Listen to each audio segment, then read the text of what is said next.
Further spells of rain, especially during the middle of the week, but temperatures for all of us staying in double figures by day. That warm feeling inside from Boxed Boilers, sponsors of weather on GB News. Tired of the usual focus-tested, pre-prepared Westminster runaround? Well, so am I. So you want higher taxes? Is your department to blame for this? Are you rethinking this policy? Every Sunday at 9:30, I'll be sitting down with those in power to get the truth about the issues affecting you. Let's be honest, we've known about the cost pressures of this project for years, not months. That's the Camilla Tominey Show, a politics show with personality. On GB News, the People's Channel, Britain's news channel. Britain's Newsroom, weekday mornings from 9:30. The EU rules are trying to choke even that. And I just think, you know, I would join this protest in a heartbeat. And you are right to point out this stuff about them being right-wing. How dare they slate them as right-wing when these are real people whose livelihoods and are remember, a being lot of trashed. people who work in the farm industry, Malone, they get paid very little money. They get paid, Agricultural workers are very badly paid. They get paid nothing, Pierce. And, you know, the profits... I think on Clarkins Farm, I read somewhere that I saw that when you sell it like a sheep's skin, it's 30 pence or something. Right. And you say, what? Yeah. And so you wonder how they can manage that. And I think after a year, Clarkson made a handful of pounds. He made like 90 quid profit or something. In a whole year of working. But Carol makes a really good point, though, doesn't she, Nikki, about this idea that we go to the supermarkets, we shop there, we eat our food, we don't often give it a thing. And the farmers have become so frustrated by this idea that they are not respected. Absolutely. I mean, they're running what are effectively small businesses, often family businesses that are being passed down through generations. They also tend to know the land and the animals better than anyone else in those areas. You know, I am all for green protests, you know, I'm all for climate change activism, but actually...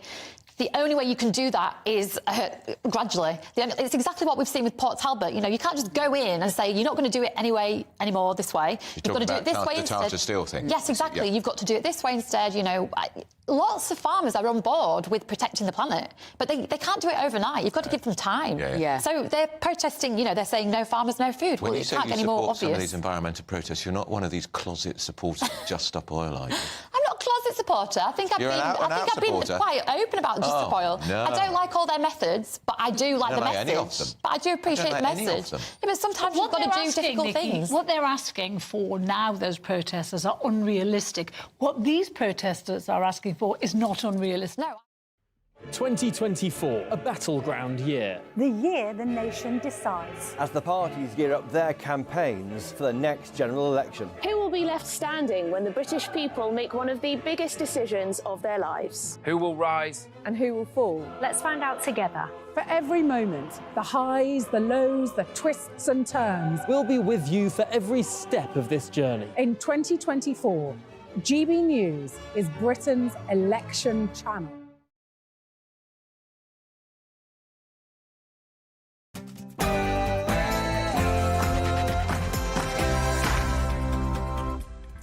Hello, good afternoon and welcome to GB News on TV, online and on digital radio. I'm Nana Akua. And for the next few hours, me and my panel will be taking on some of the big topics hitting the headlines right now. This show is all about opinion. It's mine, it's theirs, and of course it's yours. We'll be debating, discussing, and at times we will disagree, but no one will be cancelled. So joining me in an hour's time is broadcaster and columnist Lizzie Cundy and also former Labour Party advisor Matthew Larser. In a few moments' time, we'll be mucking the week with Louis Schaefer. But before we get started, let's get your latest news with Sophia Wensler.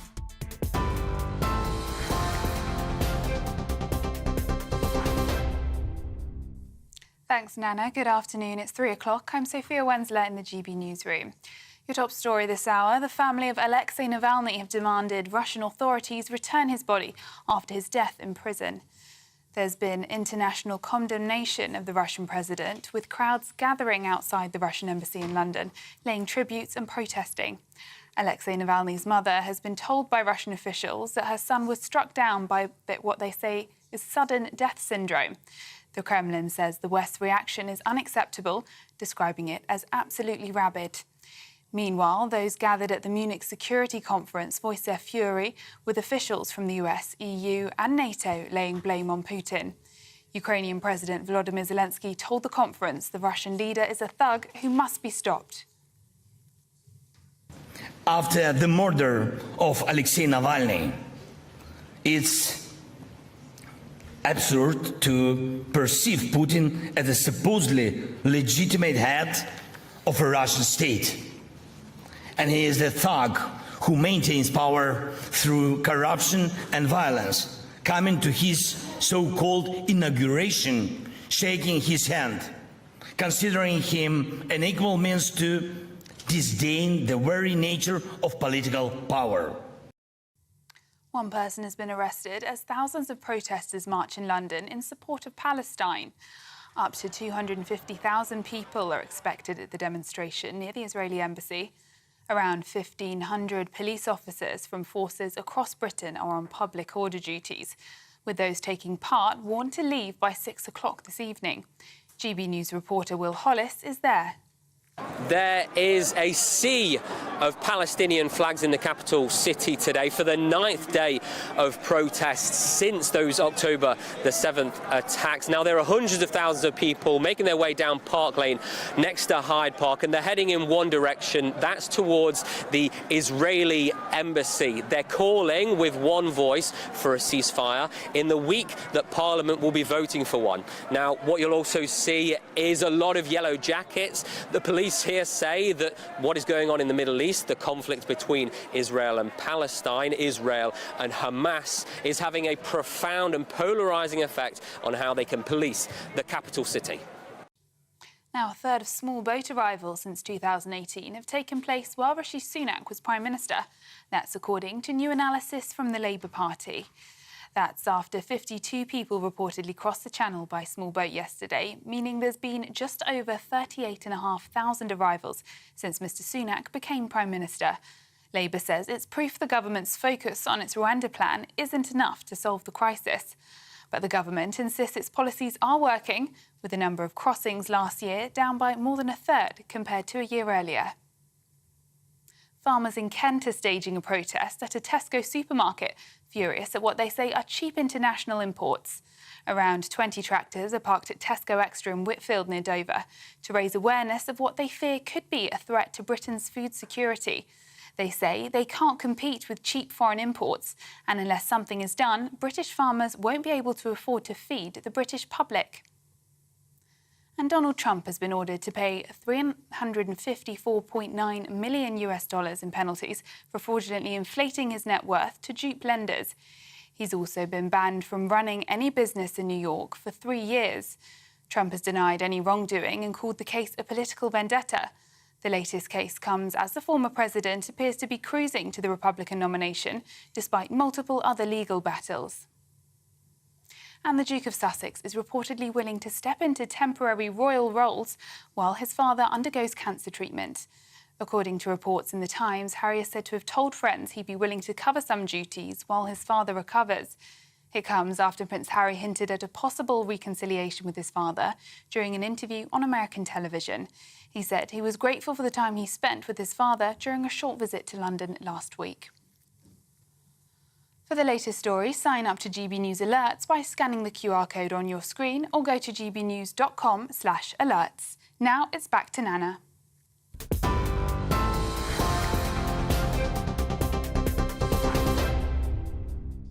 Thank you, Sophia. It's fast approaching 6 minutes after 3 o'clock. This is GB News on TV, online and on digital radio. I'm Nana Akua, and it's time to muck the week, and what a busy one it's been.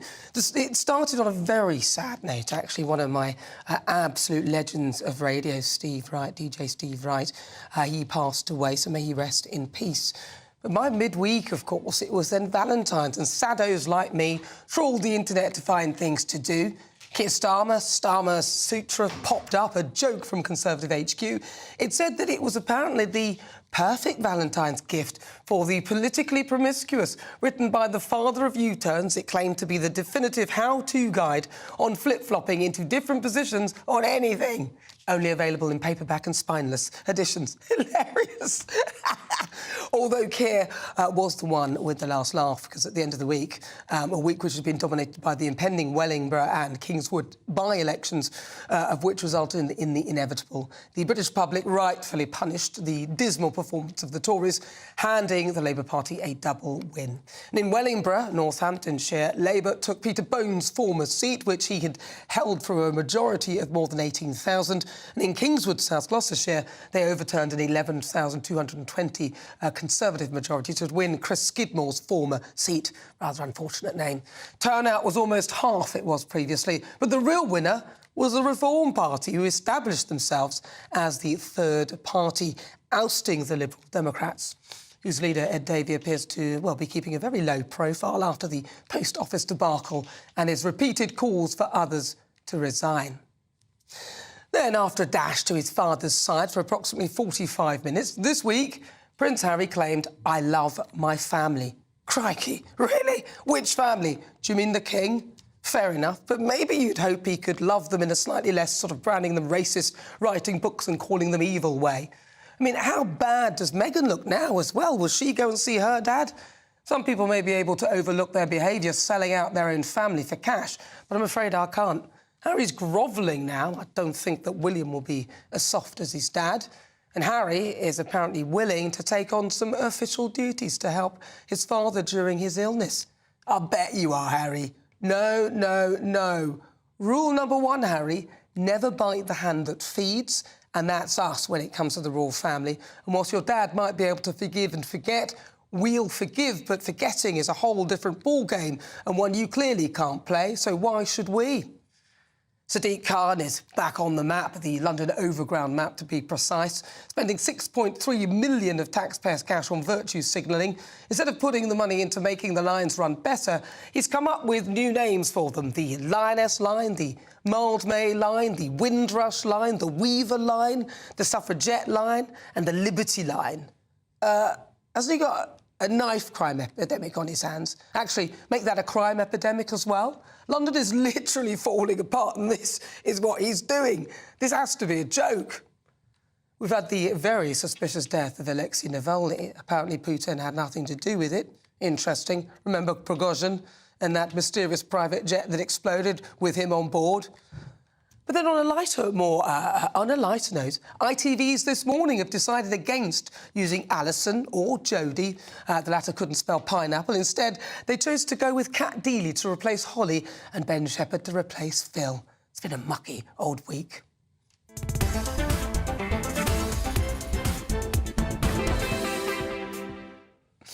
Right, so joining me to muck of the week is the fabulous Louis Schaefer, but coming up, Political Spotlight, Dame Andrea Jenkins will be joining me live to get her reaction on those bombshell by-election results at 3:20. It's climate control.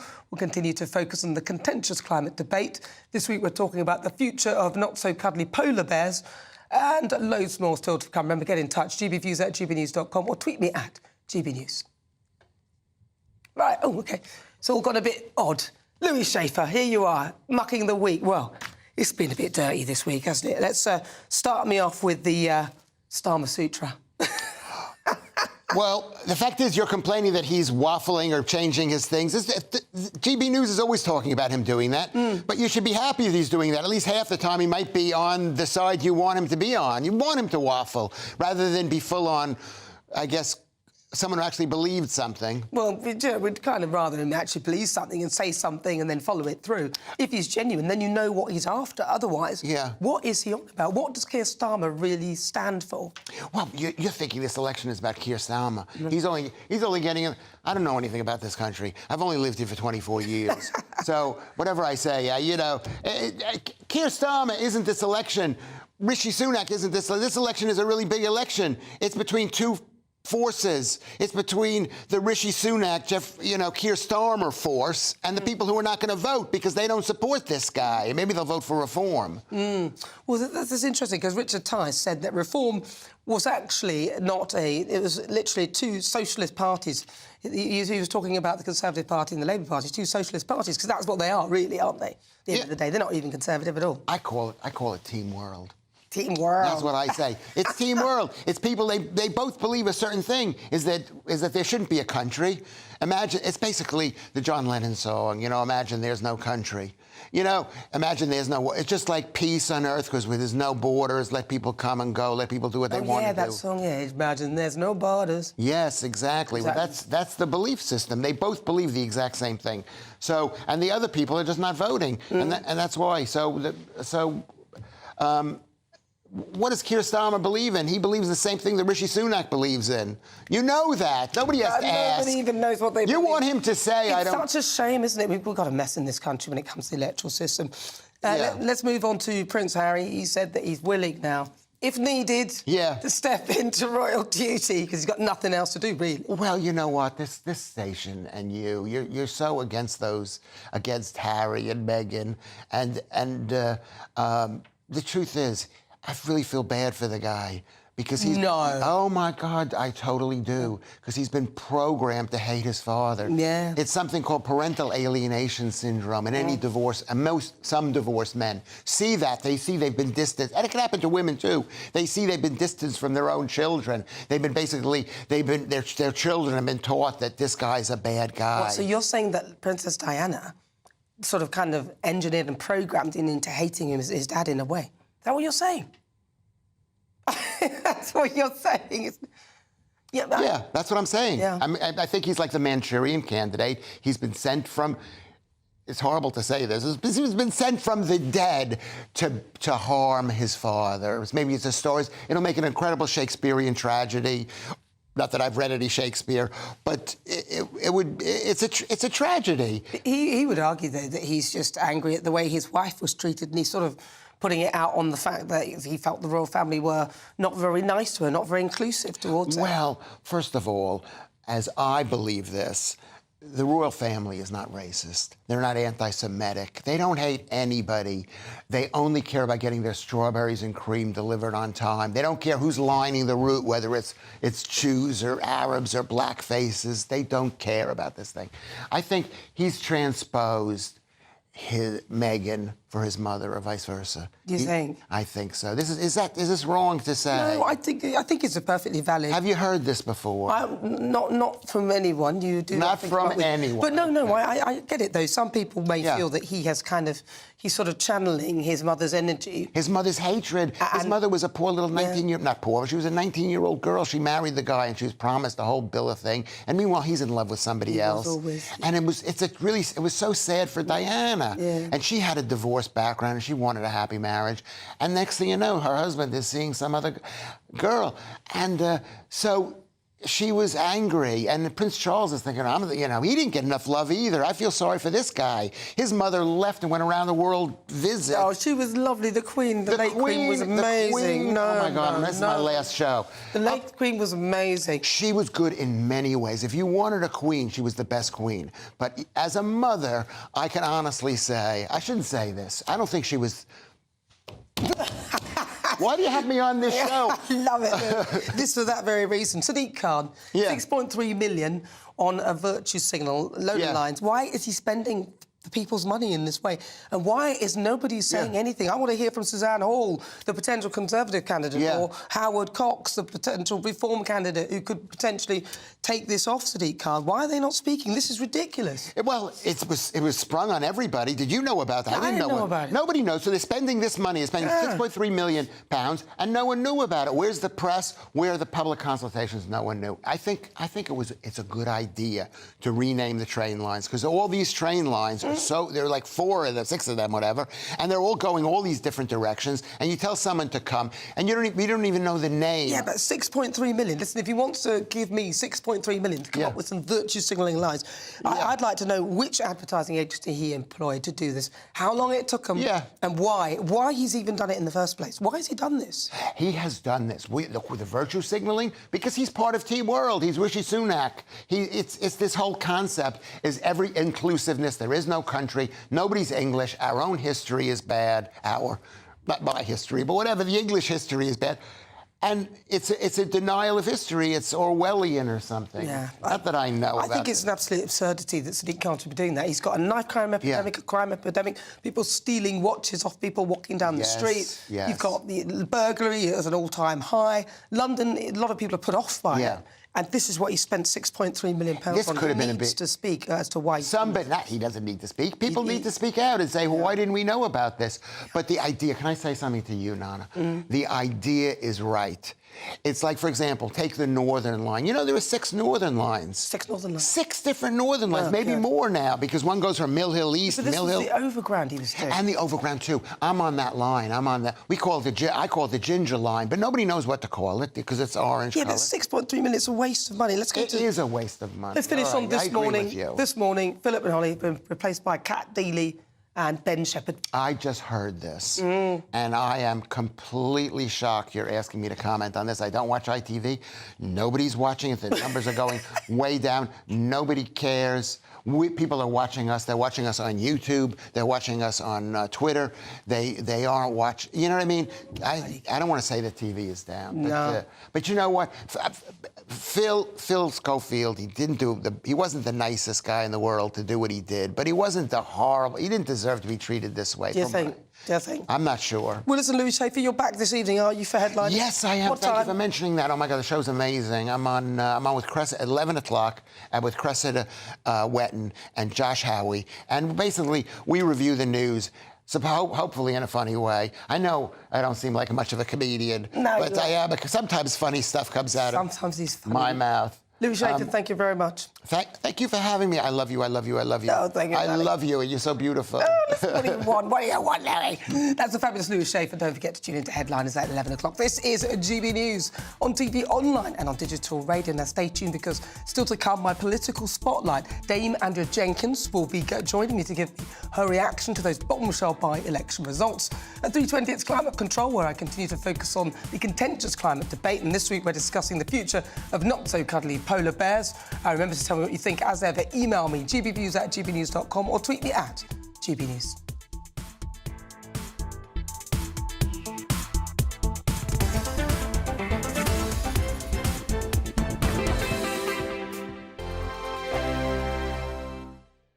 I'm Christopher Hope. And I'm Gloria Di Piero, bringing you PMQ's Live here on GB News. Every Wednesday, we'll bring you live coverage of Prime Minister's questions when Rishi Sunak and Sir Keir Starmer go head-to-head in the House of Commons. We'll be asking our viewers and listeners to submit the questions that they would like to put to the Prime Minister, and we'll put that to our panel of top politicians in our Westminster studio. That's PMQ's Live here on GB News, Britain's election channel. Farage, Monday to Thursday from 7 p.m. Lots of people have different ideas, but principally a conservative approach to getting growth is to reduce taxes so that people, ordinary people and businesses, can spend more of their own money to invest and grow the economy. So the theory is that you cut taxes and that then pumps more money into the economy. Exactly right. And then people, you know, it's not government that are creating wealth.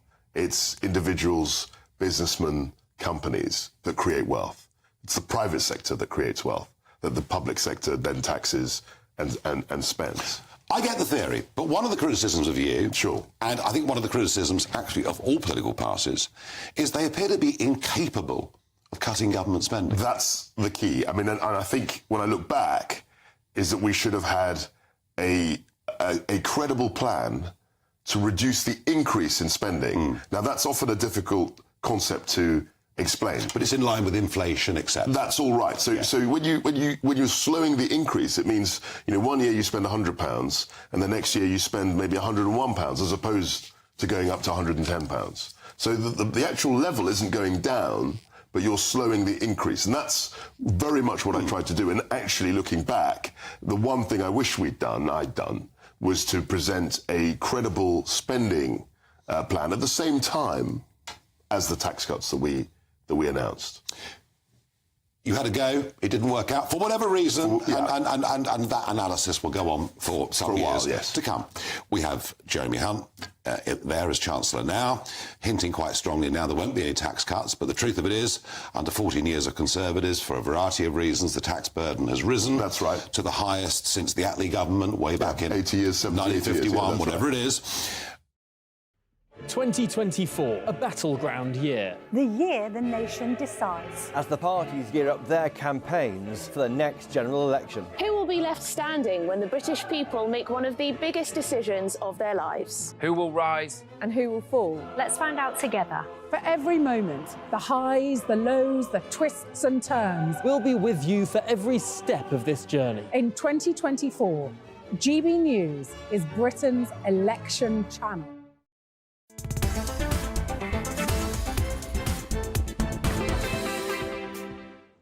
Good afternoon. It's just fast approaching 22 minutes after 3 o'clock. This is GB News on TV, online and on digital radio. It's time now for Climate Control, where we unpick the debate around the climate. And today we're looking at the future of the polar bear. It's become the iconic animal that represents global warming. That's what scientists say. Scientists now say that the reduction of sea ice means that the giant bears risk starvation as they can't adapt to hunt on land. I'm joined by Donica McCarthy, climate columnist for The Independent, and climate scientist Paul Burgess. Right, Donica, I'm going to start with you then. So this sounds sad, that their habitat is melting. Is this right? Absolutely. I mean, you're absolutely right. The polar bear is loved by children all over the world. It's an iconic species, something we all love. Well, it'll poke your eyes out. But it'd eat you if it's... Well, most children don't play with polar bears in my childhood anyway. Well. We played with teddy bears. The problem, of course, is polar bears hunt on ice. They depend on seals for their food. And interesting enough, they hibernate during the summer when the ice melts. And then they hunt during the winter. And because the ice is melting for longer, so instead of 100 days, 130 days in parts of the Arctic, they are actually beginning to suffer and not get enough food. This doesn't apply to all polar bears. There are different populations, for example, in the deep Arctic, where the ice melt hasn't yet reached. But in the medium to long term, the future doesn't look good for the polar bear. But I read that the polar bear population has suddenly gone up exponentially. Yeah. Couldn't that be part of the reason why a lot of the ice are melting? There's too many of them. They're sinking the ice. Well, there's too many of them. Yeah, what actually happened was that we did something positive. We listened to the environmentalists, and what they did is they stopped hunting them. They banned the hunt. And so the polar bear was going absolutely through the floor population during the 70s. And we agreed globally to actually put a ban on the hunt, and we saved them, and they started recovering. However, now we need to do the same again, listen to the environmentalists, tackle climate change, stop burning fossil fuels, and we'll stop the Arctic melting. And what, cull the polar bears as well? Pardon? You're saying cull the polar bears as well? Cull the bears? No, protect them for future generations. There's too many of them, isn't it? What do you think? Paul Burgess. Well, this polar bear scare has been going for a long time, and it's not true. I mean, polar bears now, the expert on this is Susan Crockford, if anyone wants to look up her report, and she puts the population now at about 32,000. And now it was down to about 10,000 in the 60s, and you know, it's quite right, we stopped the shooting. But since the scares were started in the 90s, all these scares, the population's increased. And as regards less ice, actually, I'll pass this along to you, but we've got the highest ice now in December 22nd. That was the highest level for 14 years. We've now got the highest level for 21 years at this time. Where did you get that information from? What's this from? This came, there's the link, and this comes from the USIC Centre. These are people who measure by satellites. It's the accepted thing, and I can give you the individual data as well. I'm just curious as to where the information is coming from. It's all coming from the official source, which no one can really argue with, where they measure it and publish it worldwide in America. And if you go to the site, it's the USIC Centre, and that's a fact. .gov/. That's right, .gov. Well, listen, he's found some figures that say that the ice isn't actually melting, and it's recovering. It's recovering. The amount of ice goes up and down every year depending on the weather. However, depending on the climate, we've lost 70% of the volume. But they said this about the coral reefs. They said the coral reefs will be gone. In the last 30 years, we've lost already 70% of volume of the summer ice, and we've lost 50% of the area covered by it. You can look up the NOAA, which is the US government website, it lists the figure. Yes, it goes up and down, as Paul rightly says, but if you look at a track, it's gone down by 70%. We've lost the volume. That's not so. In actual fact, they start the records in 1979. The 1970s were the Ice Age coming scare, so they started the records at a very high level. Now, if you take the records prior to 1979, you'll see a cycle. So if you're going to take, if there's a cycle like this, and you're going to take just the downside, but that downside has gone like that, and then it's flattened out. Right, and even this report on polar bears, and I read the actual paper on this, and even they're not claiming that the ice is going. They're just saying if the ice goes. There's no study on that. The study that's behind this story... That study is not about ice, it's about the polar bear population. So why would they be about No, it's about 20 polar bears in a tiny little area. So it's got no relevance to ice. Do you agree? Exactly. Oh, good. We both agree on that. But you just said they didn't mention the ice, and you said that... No, but I'm talking about the BBC and the way the BBC reported it. The way the BBC reported that was the ice is going, the polar bears are suffering. They're now at a population of about 32,000, according to Susan Crockford, who's the expert.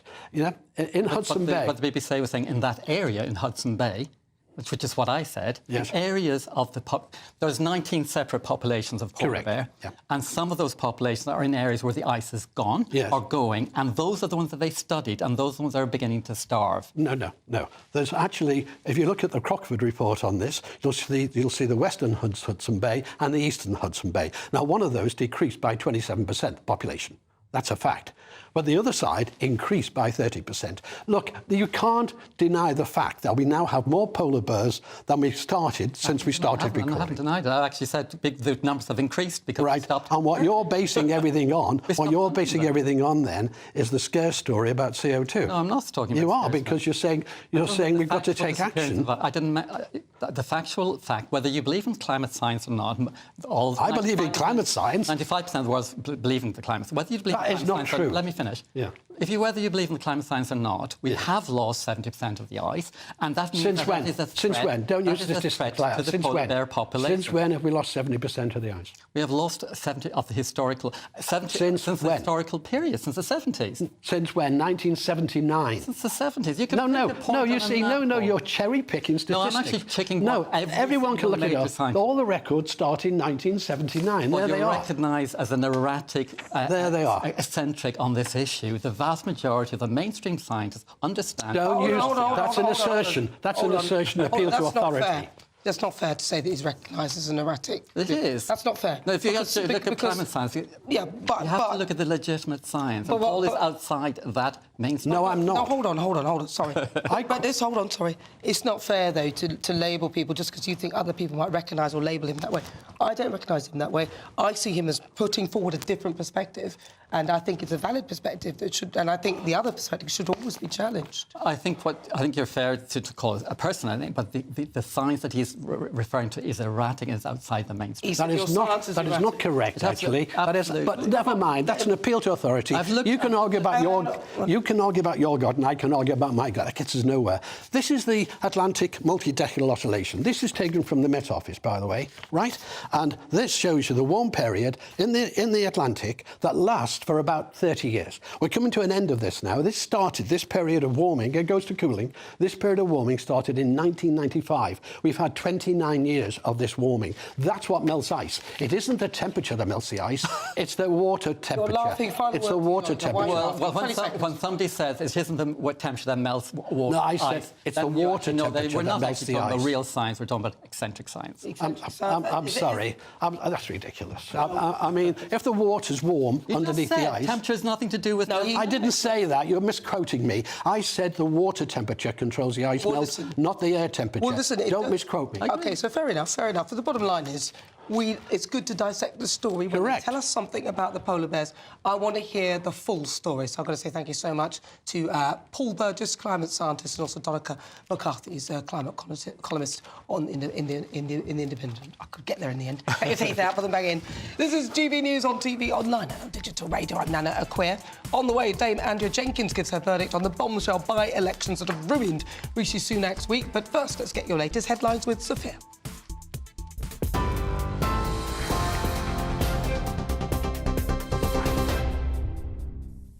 Thank you, Nana. It's 3:30. I'm Sophia Wensler in the GB newsroom.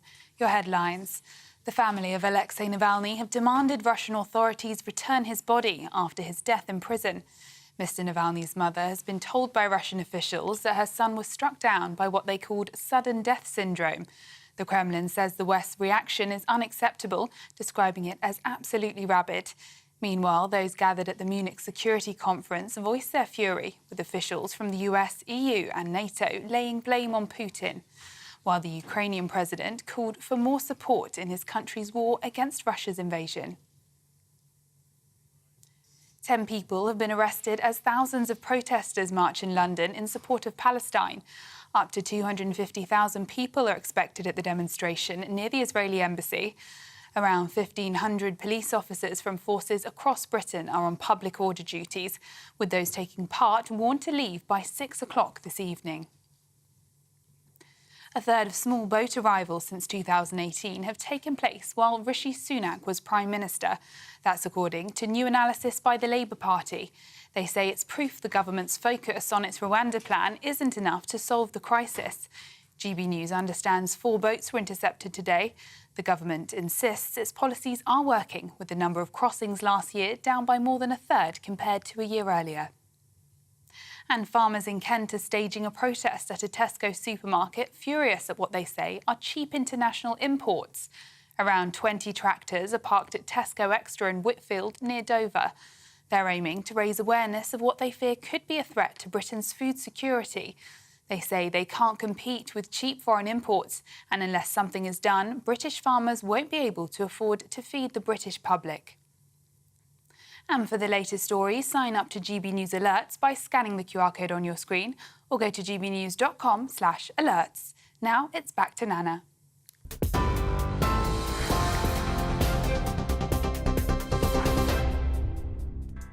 Coming up, shining a light, Dame Andrea Jenkins in our political spotlight. But next, Uri Geller gives us an update from Israel. Don't go anywhere.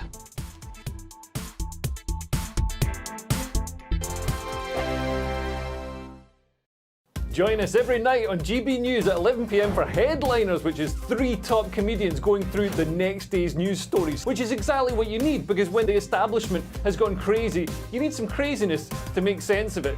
Headliners. You don't have to bother reading the newspaper. We've got it covered for you. Every night at 11 p.m. and repeated every morning at 5 a.m. We won't send you to sleep like some of the other paper review shows out there. So join us 11 p.m. every night on GB News. The People's Channel, Britain's news channel. The Camilla Tominey Show, Sunday mornings from 9:30. I appreciate the story isn't in today's papers, but it has been running all week, and it's this row over the use of nitrogen hypoxia to kill this man who was on death row in Alabama. And it's been linked back to you, and I wanted to ask you about it because this is intriguing, because you did a television show back in 2015 where you, I believe, tested this method of execution. Just tell me briefly about it, Michael. What happened? I didn't test this method of execution, and it was a bit longer ago than that. But what I did do was test hypoxia. So I tested various ways in which people are killed in the United States, and asked the question as to whether there was a more humane way of doing it. So I was put into hypoxic situations, for example, into a chamber run by the Netherlands Air Force, which simulated what happens if you're in an aircraft at 30,000 feet and suddenly the windows blow out. And what happened to me was that I was almost instantly rendered incapable. As an experiment, I was trying to play with children's toys, putting triangle shapes into triangle spaces, and I was quickly unable to do that. I was asked, what is 9 minus 5? And I said 5. And then the officer who was with me, the Air Force officer who was wearing an oxygen mask, said to me, Michael, put your mask on or you will die. And I was incapable of putting my own mask on.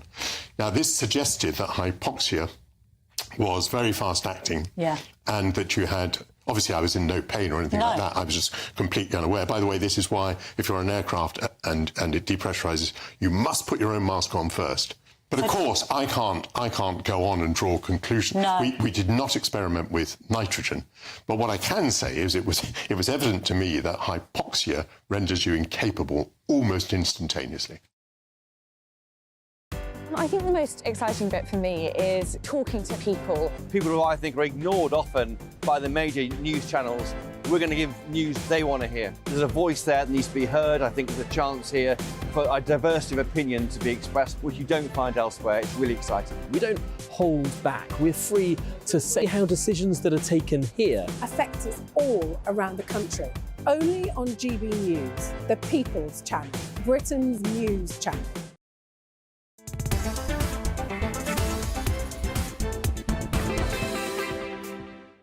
Welcome back. If you just tuned in, welcome on board. I'm Nana Akua. It is fast approaching 36 minutes after 3 o'clock. This is GB News. We are the People's Channel. And it's time now to get an update on the Israel and Hamas conflict, because we've got pro-Palestine protesters marching through London once again today. They're calling for a ceasefire alongside things like from the river to the sea and all the other stuff that they have been putting on their banners. But my next guest will have no truck with all of that. It is, of course, Mr. Uri Geller. He's live from Israel. Uri, thank you so much for joining me. Well, I mean, we've still got our protests going on here in the UK, and they are still chanting all the wrong sort of things. I think it's terrible. Well, let me clear a few things. This is very interesting. Look, Nana, the British media is not giving you the full picture of what is going on in Gaza. So I'm going to give you here on GB News, for the first time, information which is not being reported on other channels. Nana, I'm giving you the exclusive, and listen to this. First of all, for the first time, Israel has now revealed the names of 12 UNRWA staff who actually took part in the 7th of October massacre. UNRWA, Nana, UNRWA, remember, is the UN, the United Nations Agency for Palestinian Refugees. We now know exactly who these people are. One is a social worker, one is a clerk, one is a math teacher, and one is even an elementary school teacher. And they're all terrorists who were active members of Hamas. And this is just the tip of the iceberg. Do you know, last year, Britain, your country, gave 16 million pounds to UNRWA. 16 million pounds, which could have gone to the NHS, but instead it went to terrorists. Stop funding UNRWA.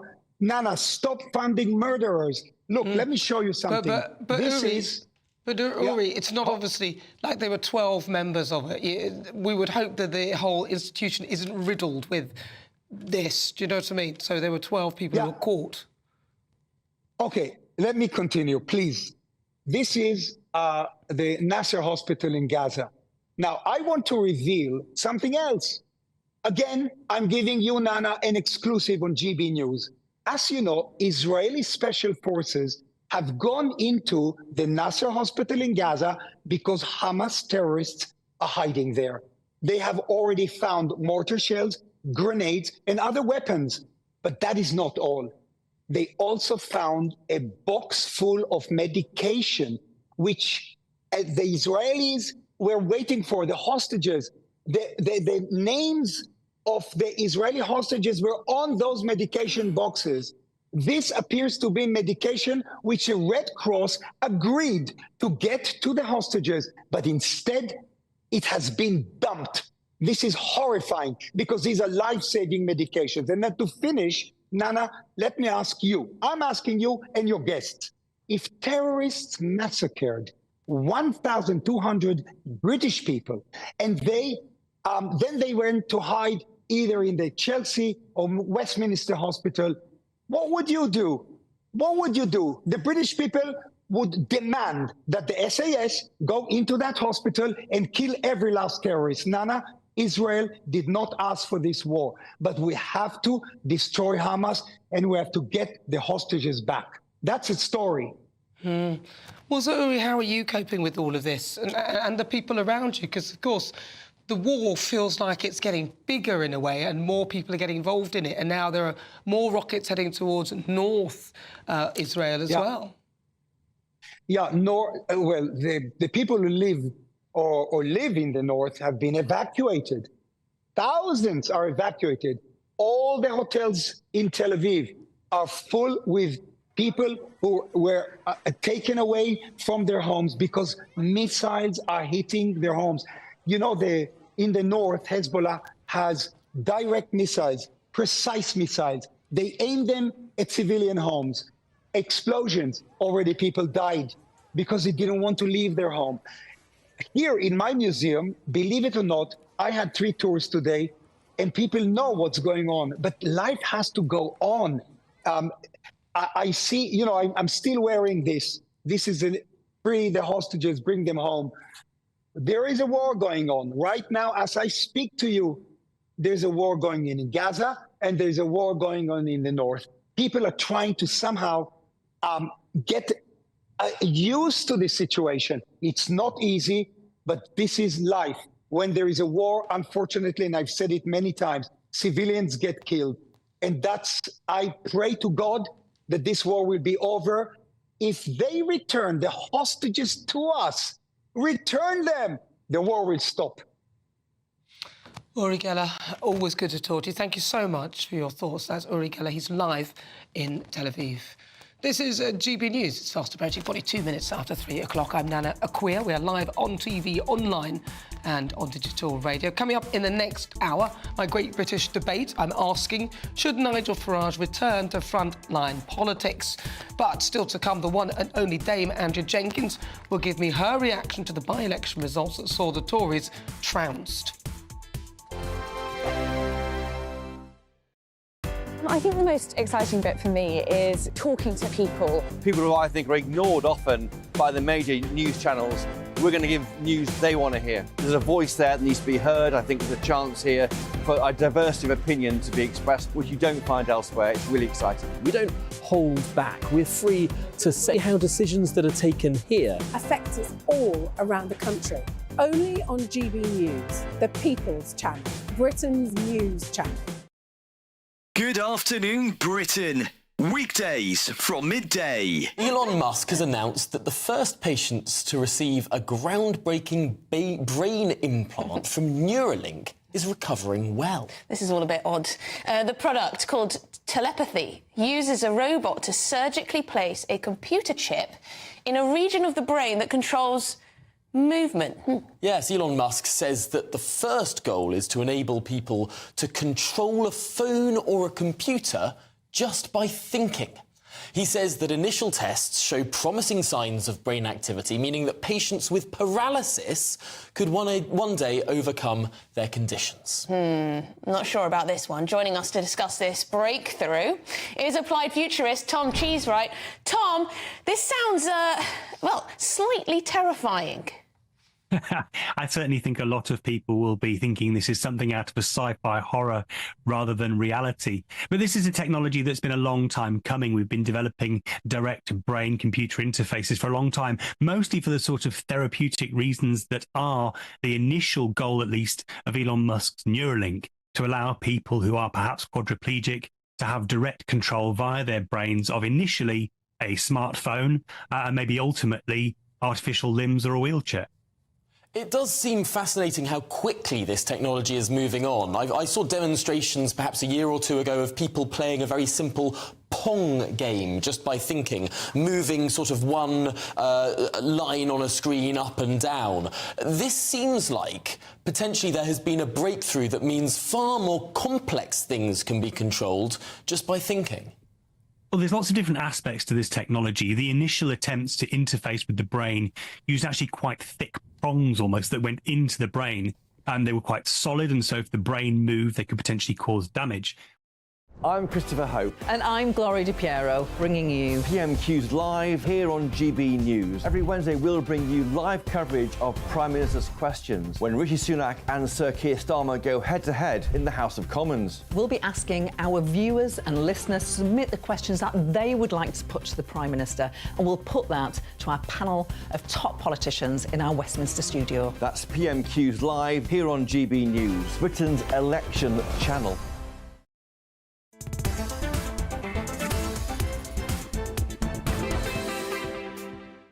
Good afternoon. It's just coming up to 46 minutes after 3 o'clock. This is GB News. We are the People's Channel. Don't forget as well, you can download the GB News app. It is completely free and you can check out all the shows on this channel. I'm Nana Akua. Right, let's see. And lots of you have been getting in touch with your thoughts, by the way, on my Muck the Week monologue. Harry says, Nana, do you mind telling me, what has Harry ever done to you? Can he ever do anything, right? It's not what he's done to me. It's just watching it, I just can't bear the way he's treated the British public. I think he's completely out of order, actually. And actually, the other side of it is I don't like the fact that they've used the race card, in my view, to manipulate the press and the public. I think it's totally wrong. So that's what he's done. Right, on the by-election, Paula says the Tory party need to work on saving their party. The country is already lost. Labour winning won't be any different. The people of the UK need to be brave and stop the two-horse race and vote reform. That's what she says. Great idea. James says a vote for reform is sadly a vote for Labour. I feel stuck. I don't know who to vote for. It explains why turnout is so low.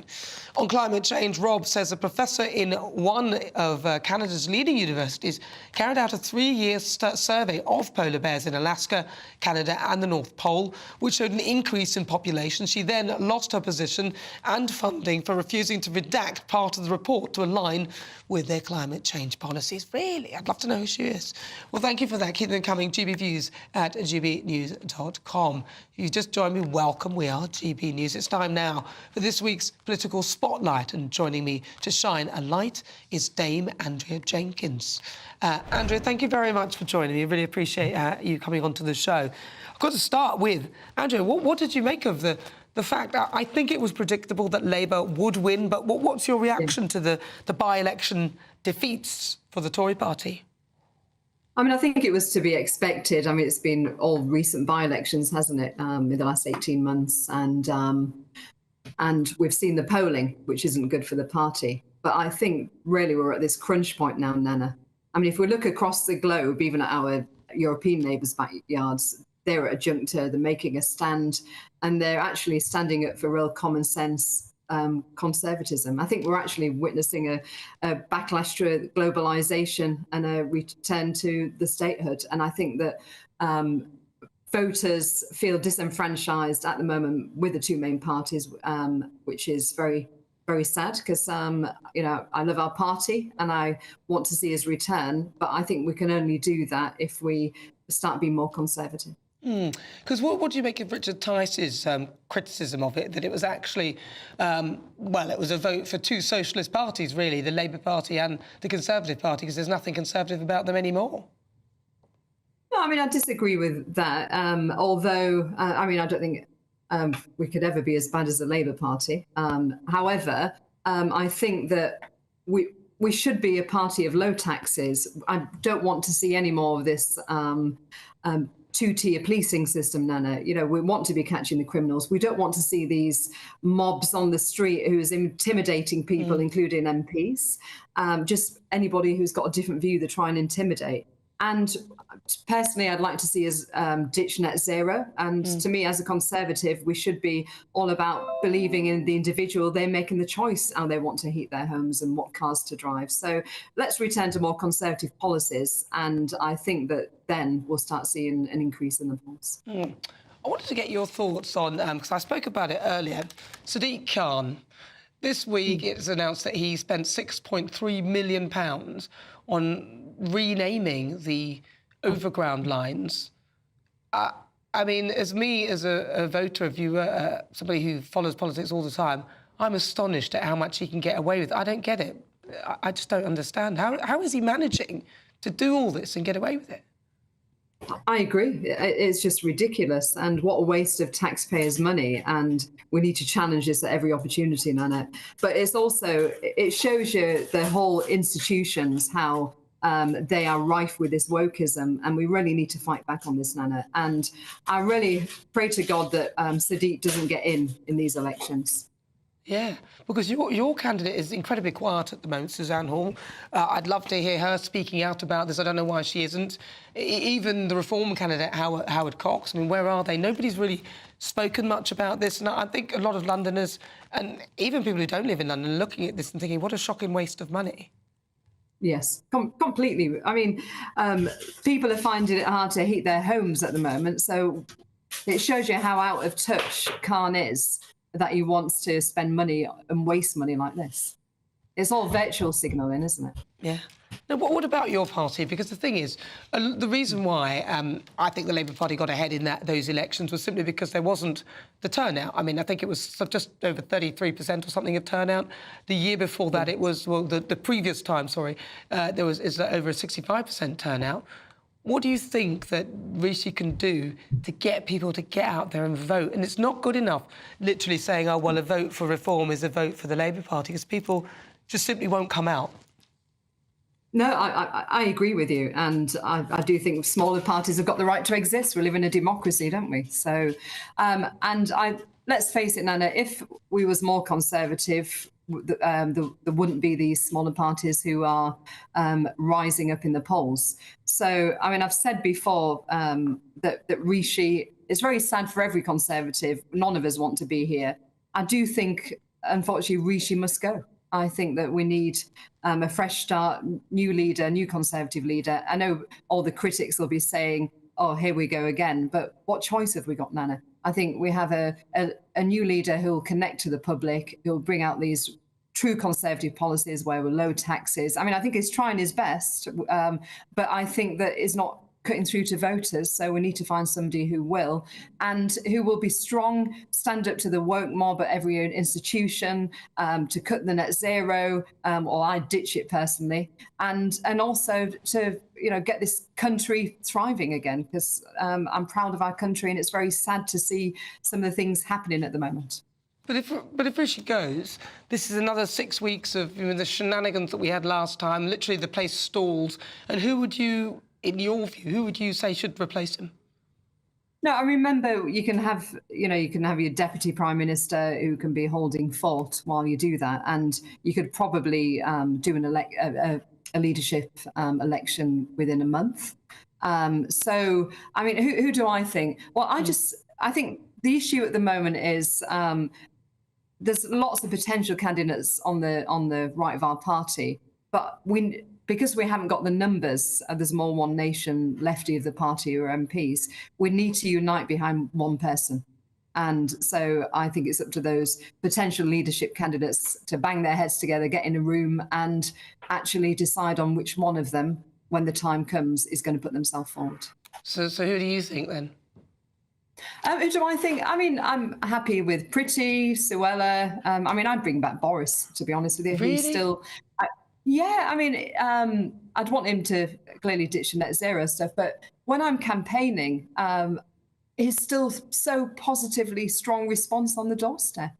I mean, even just going into the supermarket last night with my little one, I was speaking to people on the checkout, and they said they want Boris back. So, yeah, but I think it's also what happened to Boris, how he was hounded out really by our own MPs. And let's face it, he was democratically elected. And it is a sad place to be in, from where we had, massive majority in 2019 and was ahead in the polls. We won the Hartlepool by-election to where we are now. So I think that Conservatives, at the moment we're staring defeat in the face. But I'd say, what would our forefathers of the party, Thatcher and Churchill, do? Would they sit down and just pray on blind hope, or would they take action and try to save our party from the socialists, our country from the socialists? They would fight, and I think that's what we've got to do. Well, I'm half with you on that one, Dame Andrea Jenkins. Really nice to talk to you. Thank you so much for taking time out to talk to me on your Saturday. Thank you. She says, bring back Boris. I'm sort of with her. Who else have they got? Well, listen, stay tuned, because coming up, I'll be joined by my amazing panel, Lizzie Cundy, and also former Labour Party advisor, Matthew Lazo. Also, my monologue on Prince Harry. My goodness, look, what is it with this guy? Listen, stay tuned. That's all coming up. But first, let's get an update with your weather. This is GB News. Looks like things are heating up. Boxed boilers, sponsors of weather on GB News. Hello there, welcome to your latest GB News weather forecast. I'm Craig Snell. Well, looking ahead for the rest of this weekend, we will see a band of heavy rain move across the country. It's all courtesy of these weather fronts. They will just gradually spread their way eastward. But with winds coming in from the southwest, it is going to be a mild weekend for all of us. So this evening we can see the rain working its way in from the west, some heavy outbreaks of rain embedded in it. So we do have some warnings in force across parts of England and Wales. So there will be some fairly difficult driving conditions if you are travelling overnight tonight. But it will be a mild one. Temperatures for many staying in double figures across the south. And these temperatures really are where we should be during the course of the day, not the night time this time of year. So a bit of a slow start across southeastern England, still some heavy rain here, but it should dry up towards lunchtime. And for most of us, it will be a brighter day, the better day of the two, but there will still be a few showery outbreaks of rain around, especially during the middle part of the day. But for all of us, a mild one. Temperatures in the south potentially reaching 15 or 16 degrees. Having a look at Monday, another spell of rain will move its way across the country. Either side, there will be some drier and brighter moments, and again, it will be feeling fairly mild for the time of year. Tuesday, Wednesday, again, remaining fairly changeable. Further spells of rain, especially during the middle of the week, but temperatures for all of us staying in double figures by day. That warm feeling inside from Boxed Boilers, sponsors of weather on GB News. Good afternoon. This is GB News online on TV and on digital radio. I'm Nana Akua. Now, still to come, in my difficult conversation, I'll be speaking to Danny Crate. He's got an incredible story. Plus, in my Great British Debate, I'm asking, should Nigel Farage return to mainline politics? There's loads more to come in the next hour. Do not go anywhere. This is GB News. We are the People's Channel. Big news, big debates, big opinion. Patrick Christie's Tonight is the week's biggest show. Every weekday, 9 to 11 p.m, we've got the inside track on the day's top stories. There'll be sharp takes you won't get anywhere else. We will set the news agenda, not just follow it, and I want to bring you along for the ride. Whatever it is, we'll have our finger on the pulse. It's news, but it's this close to entertainment. Patrick Christie's Tonight, 9 to 11 p.m, only on GB News, the People's Channel, Britain's news channel. GB News Breakfast. Every day from 6 a.m. So the highway code was amended recently. Passed me by, but anyway, a new poll suggests this has made no difference to the safety of road users, and I could believe that. Yeah, there was an awful crash in London, wasn't there? A bus and a pedestrian yesterday. Fatality. So we're asking, is the highway code fit for purpose, or should we just scrap it altogether? That's our debate this morning, and we're joined by Danny Kelly. She argues highways are not fit for purpose, and cycling instructor Anna Hughes thinks they are. Good morning to you both. You see, Anna, I think it's a good thing. I think the highway code is a good thing. I just don't think that any of us pay any attention to it, or we should all be tested on it quite regularly, I would have thought. We should have revision courses in it. Yeah, I think you just summed it up, Eamon, by saying the changes passed you by. I actually asked a few of my fellow cyclists and pedestrians, what is classified as vulnerable road users, about this very thing. I said, has the new highway code made things safer for you? And most people said, not at all. Drivers don't know what it is. They don't know what the changes are. They probably don't know what the rules are to start with. And as you've just said, doing refreshers is a really good idea. It's a bit bizarre that we're given a license to operate this quite dangerous machinery, and then we're never tested again, and especially not on the highway code, which is, especially when it changes, why wouldn't we be retested on that or have to do refresher courses on it? You know, there are conflicts on the road, there are fatalities. It makes sense to be aware of what the highway code says, because it is there to keep us safe. Yeah, Danny Kelly, when I think back, I think it was 1999 I passed my driving test. Hardly any bikes on the road then, to be honest, probably virtually none. I'm Christopher Hope. And I'm Gloria Di Piero, bringing you PMQ's live here on GB News. Every Wednesday, we'll bring you live coverage of Prime Minister's questions when Rishi Sunak and Sir Keir Starmer go head-to-head in the House of Commons. We'll be asking our viewers and listeners to submit the questions that they would like to put to the Prime Minister, and we'll put that to our panel of top politicians in our Westminster studio. That's PMQ's live here on GB News, Britain's election channel.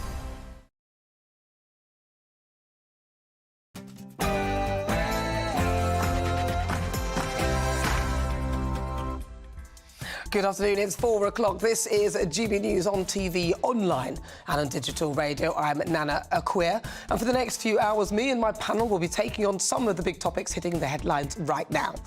This show is all about opinion. It's mine, it's theirs, and of course it's yours. We'll be debating, discussing, and at times we will disagree, but no one will be cancelled. So joining me today is broadcaster and columnist Lizzie Cundy and also former Labour Party advisor Matthew Larser. Before we get started, let's get your latest news headlines with Sam Francis.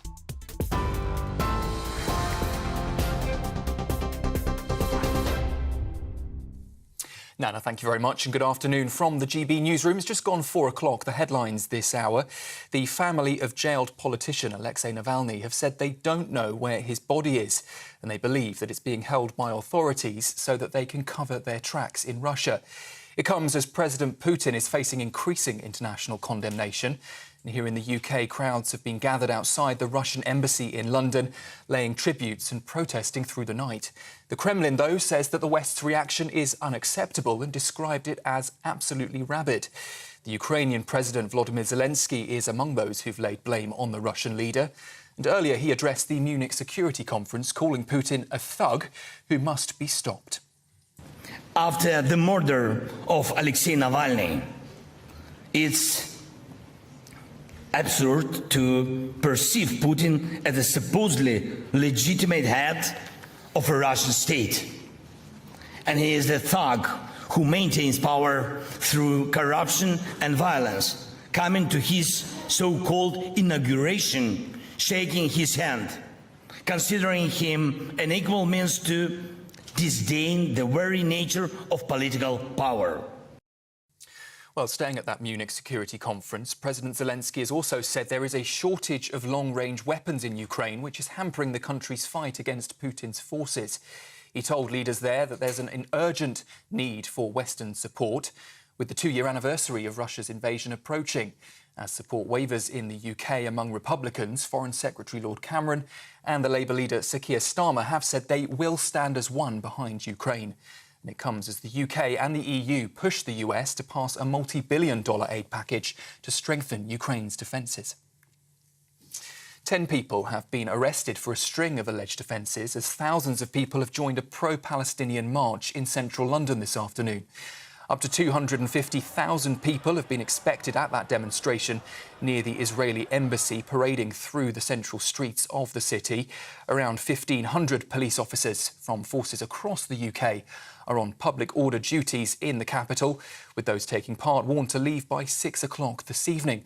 Our reporter Will Hollis has been at that march.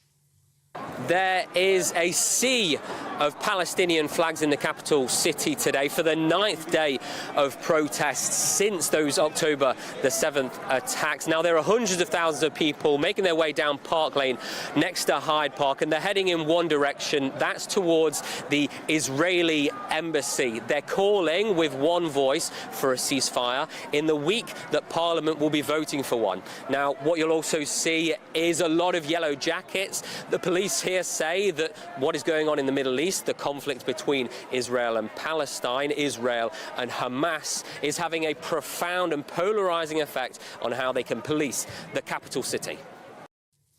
Well, that comes as Scottish Labour has backed calls for a ceasefire in Gaza. That's in a show of unanimous support for leader Anas Sarwar's call for an end to Israel's conflict with the Hamas terror group. The motion passed unopposed on the second day of the Scottish Labour conference and urged an end to rocket fire and the unconditional release, they say, of hostages that were taken by Hamas on October the 7th. It puts the party at odds with Westminster colleagues, though, with Sir Keir Starmer stopping short of saying he wants to see a ceasefire. Instead, he says that he wants to see a sustainable end to that war. A third of small boat arrivals since 2018 have taken place while Rishi Sunak has been Prime Minister. That's according to new analysis by the Labour Party. That's after 52 people reportedly crossed the Channel by small boats yesterday, meaning there have been just over 38,500 arrivals since Mr Sunak became Prime Minister. Labour says it's proof the government's focus on its Rwanda plan isn't enough to solve the crisis. But the government insists its policies are working, with the number of crossings last year down by more than a third compared to the previous year. In other news, exams for foreign dentists could be scrapped under new plans to boost the number of available appointments. It would mean dentists trained abroad would be able to start work in the NHS without a formal check on their quality of education. But the British Dental Association has dismissed the idea. They say it won't be enough to fix what they've called a leaky bucket. And finally, farmers in Kent are staging a protest at a Tesco supermarket. They're furious at what they say are cheap international imports.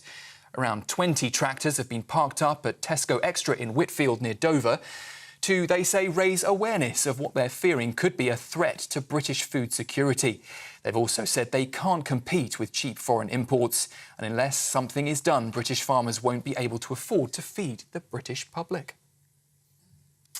For the latest stories, you can sign up to GB News Alerts by scanning the QR code on your screen, or of course go to our website gbnews.com/alerts.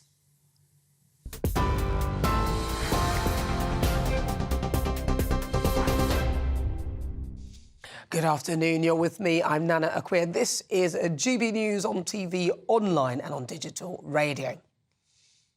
So after his mad dash to see his father last week, Prince Harry predictably went on TV to talk about it.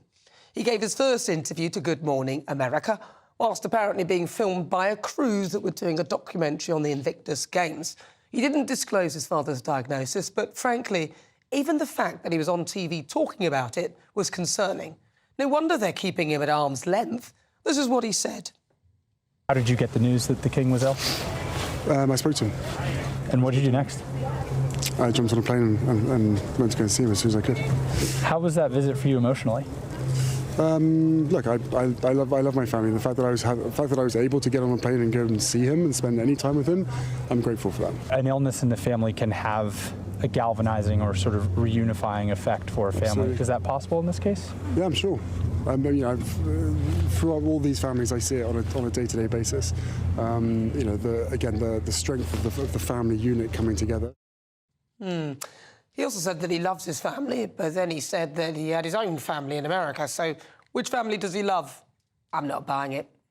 This guy is so full of anger that even when Prince Philip was dying, which I suspect he would have known, him and his wife, Meghan, were on Oprah. Well, actually, it was a pre-recorded interview, which I'm sure they could have delayed, but no. The late Queen's last few years of life were marred with accusations of racism, which Harry later backtracked on, claiming that they hadn't actually used the word, so inadvertently admitting to gaslighting us all. He and his wife said nothing to quash the accusations, which were based on the things that he and Meghan had said. He tried to blame it on the British press, who he hates, and whom he has launched multiple actions against. Him and his wife channelled their anger into documentaries, podcasts and books, attacking his family in the UK. And last week they launched the website Sussex.com, using his title, replacing Archwell, which no one visited, and using the royal crest. In it, it claims that the prince is a humanitarian and Meghan is apparently concerned with human rights. But surely you need empathy and compassion if you're trading on these as your skills. This is just my view, but the Sussex's stock is falling in the States, and the only thing that makes them interesting is their proximity to the royal family. Harry has realised that he has bills to pay, what with his numerous court actions and hypocritically flying from one place to another via private jet. And now the king is ill, Harry has even offered to muck in and take on official duties to help his father. Yeah, right. More like weasel his way back into the working royal family because he's realised what a mess he's made of it all. You'll need to run that by us, the taxpayers of this country, first, Harry. Look, I want to see reconciliation and love and joy, But I'm afraid Meghan has yet to even speak to her father, as far as we know. And Harry didn't apparently even reach out to his brother. Whilst his dad might fall for it, I doubt William will be as soft. Good luck with that, Harry.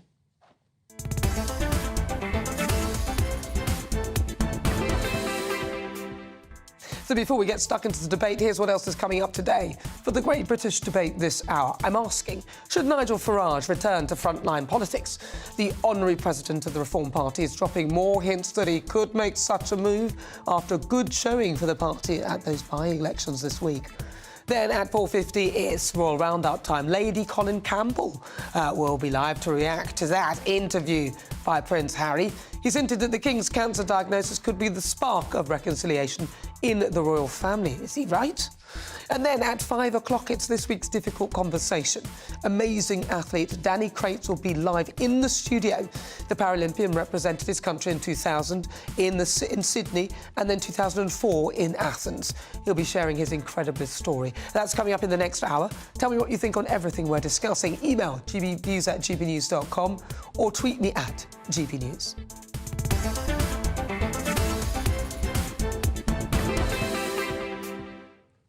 Right, let's get started. Let's welcome my panel, broadcaster and columnist Lizzie Cundy, and also former Labour Party advisor Matthew Lazar. Matthew Lazar.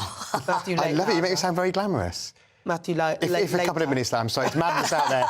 There's 250,000 people on the streets. It's crazy. We don't blame you. It's fine. I'm going to start with you, Lizzie Cundy. Yeah, well, there you go. You give Harry 30 minutes and he still can't zip it, can he? There was I last week actually thinking he was doing the right thing. Yeah. I actually praised him for getting on that plane. Little did I know he had a hidden agenda. I should have known better.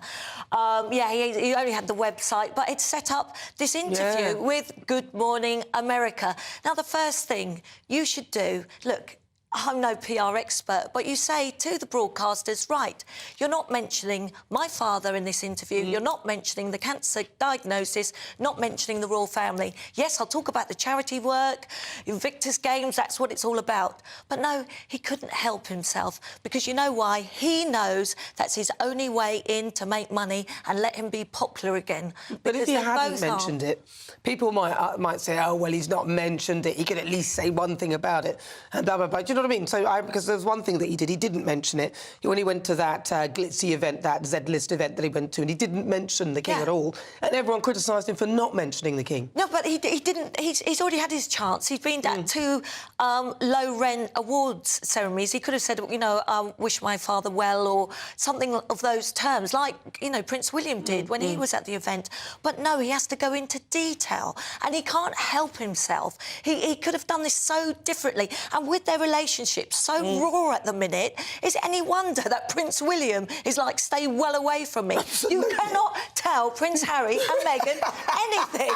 And the bit about I love my family, and that's why you let your grandmother die thinking that there was a possible racist in this family. Yeah, that's terrible. why you did the book Spare. That's why you let your wife go on Oprah Winfrey. Please give me a break, Harry. Well, even Sussex.com, which actually came out after he heard about the diagnosis, you think even there he could perhaps just delay that a bit. Matthew Lars. I feel a bit sorry for all the people who are thinking of a holiday in Brighton who go to Sussex.com thinking that they're going to find out about the fine county of Sussex, and now they're going to be confronted with all this flannel about Harry and Meghan. Even you, Matthew Lars. Absolutely. Crikey. Look, I mean, I think it is very difficult, as you say, Nano, when he's asked about it and not asked about it. The problem I have is I'm now cynical just about the very amount of media he's doing. If you say everything's for the Invictus Games, then he thinks we can't criticise him, and he tries to use it as a shield to keep him away from things. I mean, the irony, nay, the flipping cheek of complaining constantly about media harassment and then being constantly followed around by usually not one but two TV crews is pretty astonishing. And then, of course, to top it all now, he's told us that, he'll come back and do a bit of work. He'll stand in for Dad if we want him, which I think really does take the biscuit. So, I mean, look, some of the criticism of them is harsh, but they just need to get a life and find something to do. The problem is he's got literally nothing to do. Well, were you a fan, though, at the beginning? At the beginning we were, But even when everyone was criticising them, when did you sort of... So I think the end of numerous court cases again, and the obsession with the media, which is almost unhinged. Well, it's not almost, is unhinged. It was really what tipped me over the edge. You know, I want to be, you know, she needs to go back to work as an actress. He needs to go and find a farm or something to do, which is what kind of posh people do in when they leave the army. I mean, you know, and keep his charity work up on the side. But they need to find purpose and, frankly, just relaunching themselves constantly, isn't it? Let's not forget, they've done nothing but moan about the royal family. Exactly. She said she even wanted to take her own life at one stage. They can't bear Which is very, you know, it's sad. And, you know, it's just, you know, how she thought of Kate and the rest of it. So why do they want to be linked with it so bad? Well, because otherwise they'd have nothing to talk about in his Because it's interview. all about the money.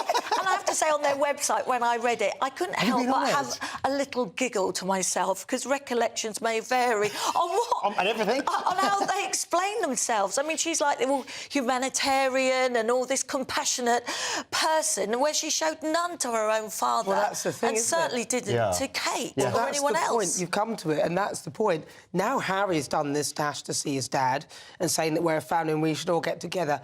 What about Meghan? Because I'm confused now. Is it just the royal family that they can get back together with? And also, Harry did actually divide the two and say his family. Which is weird, because it's just different branches of the same family. It should be one family, shouldn't it? Yeah, you know, that's what we all have. We have our in-laws and our aunts and, you know, You whatever. might see that she's crawling her way back in. She's being very much photographed in the Victor's game. She wants to be part of it. She's there smiling and chatting to everyone. She knows it's her only way back is to be close to the royal family again.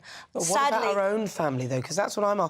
Because you can't she seems to do just that. abandoned them. You can't do that and leave them thrown in the bin and then just carry on, because people will still look and say, you can't be genuine if you're still not talking to your own I think family. that people would be very cynical if now she suddenly goes to visit her father after all this time, when he's had, I think, 2 heart attacks and a stroke, and she hasn't bothered at all. I mean, as far as we know... As far as we know, that's pretty extreme, isn't it? Because even if we have people in our family we don't get on with in times of crisis, we tend to at least reach out to them, even if we don't entirely reconcile. But yeah, I just think...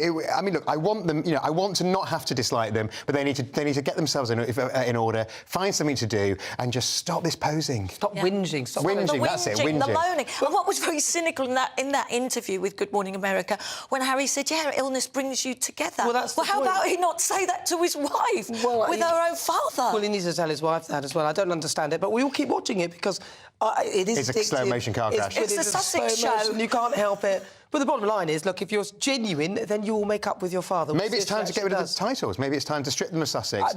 I think it's Let Sussex.com go back to being the website. I think that's what William would do. That's why they shouldn't be using that royal crest, let me tell you. No, that's the they're not working members.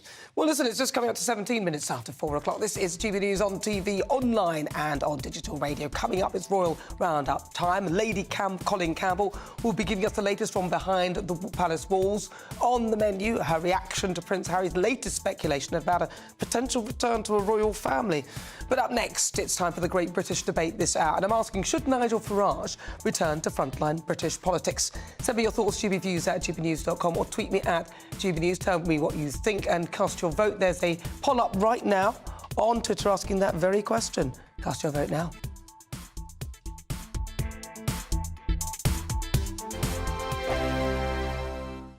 In the GB Newsroom, we bring you the news as it happens. With our team of dedicated journalists across the UK, we're ready to give you accurate reporting every day.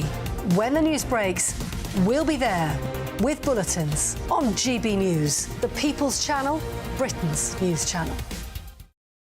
Lee Anderson's Real World. Fridays from 7 p.m. Dr. Jane Jones, who's the clinical lead for Care After Combat. Yeah. Jane, thanks for coming. And just tell me a little bit about your organisation. What do you do?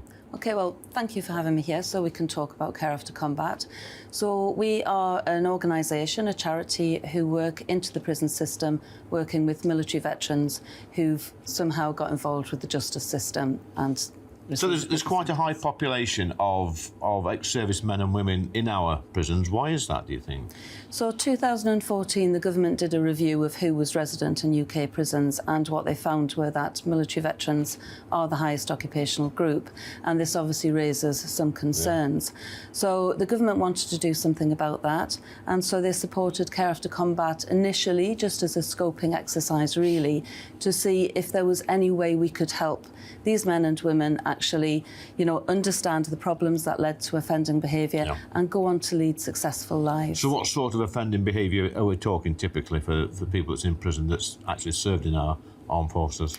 Primarily, it's violence. Yeah. So that is the highest offence that we work with. Okay. But of course, the military, as with everybody else, it's the full range of offender behaviour. OK, so we're in a pub, Jane, Dr Jane, and I guess for some people, you know, the odd tip of alcohol is good, a bit of fun of a weekend, relax, let your hair down. But for some people, alcohol is not always their best friend, and I guess that plays a part in some of your veterans that end up inside. Absolutely. So, speaking from my own experience, a good 2/3 of the people I work with have some kind of mental health problem or mental health difficulty, struggling to either adapt into civilian life or with some of the traumas they've experienced during service. People might self-medicate with alcohol to manage some of those thoughts and feelings. Your weekend starts here with Friday Night Live with me, Mark Dolan, 8 till 9 on GB News. Big stories, big guests and big laughs as we get you ready for a cracking weekend. That's Friday Night Live with Mark Dolan. Fridays 8 till 9 on GB News. Bring your own drinks. The admission's free. Have a great Saturday night with me, Leo Curse, on the Saturday Night Showdown. It's a crazy world out there, so come and make fun of it with me, my panel of comedians, and a couple of people who actually know what they're talking about. The Saturday Night Showdown is your front row ticket to the clown show every Saturday, only on GB News, the People's Channel, Britain's news channel.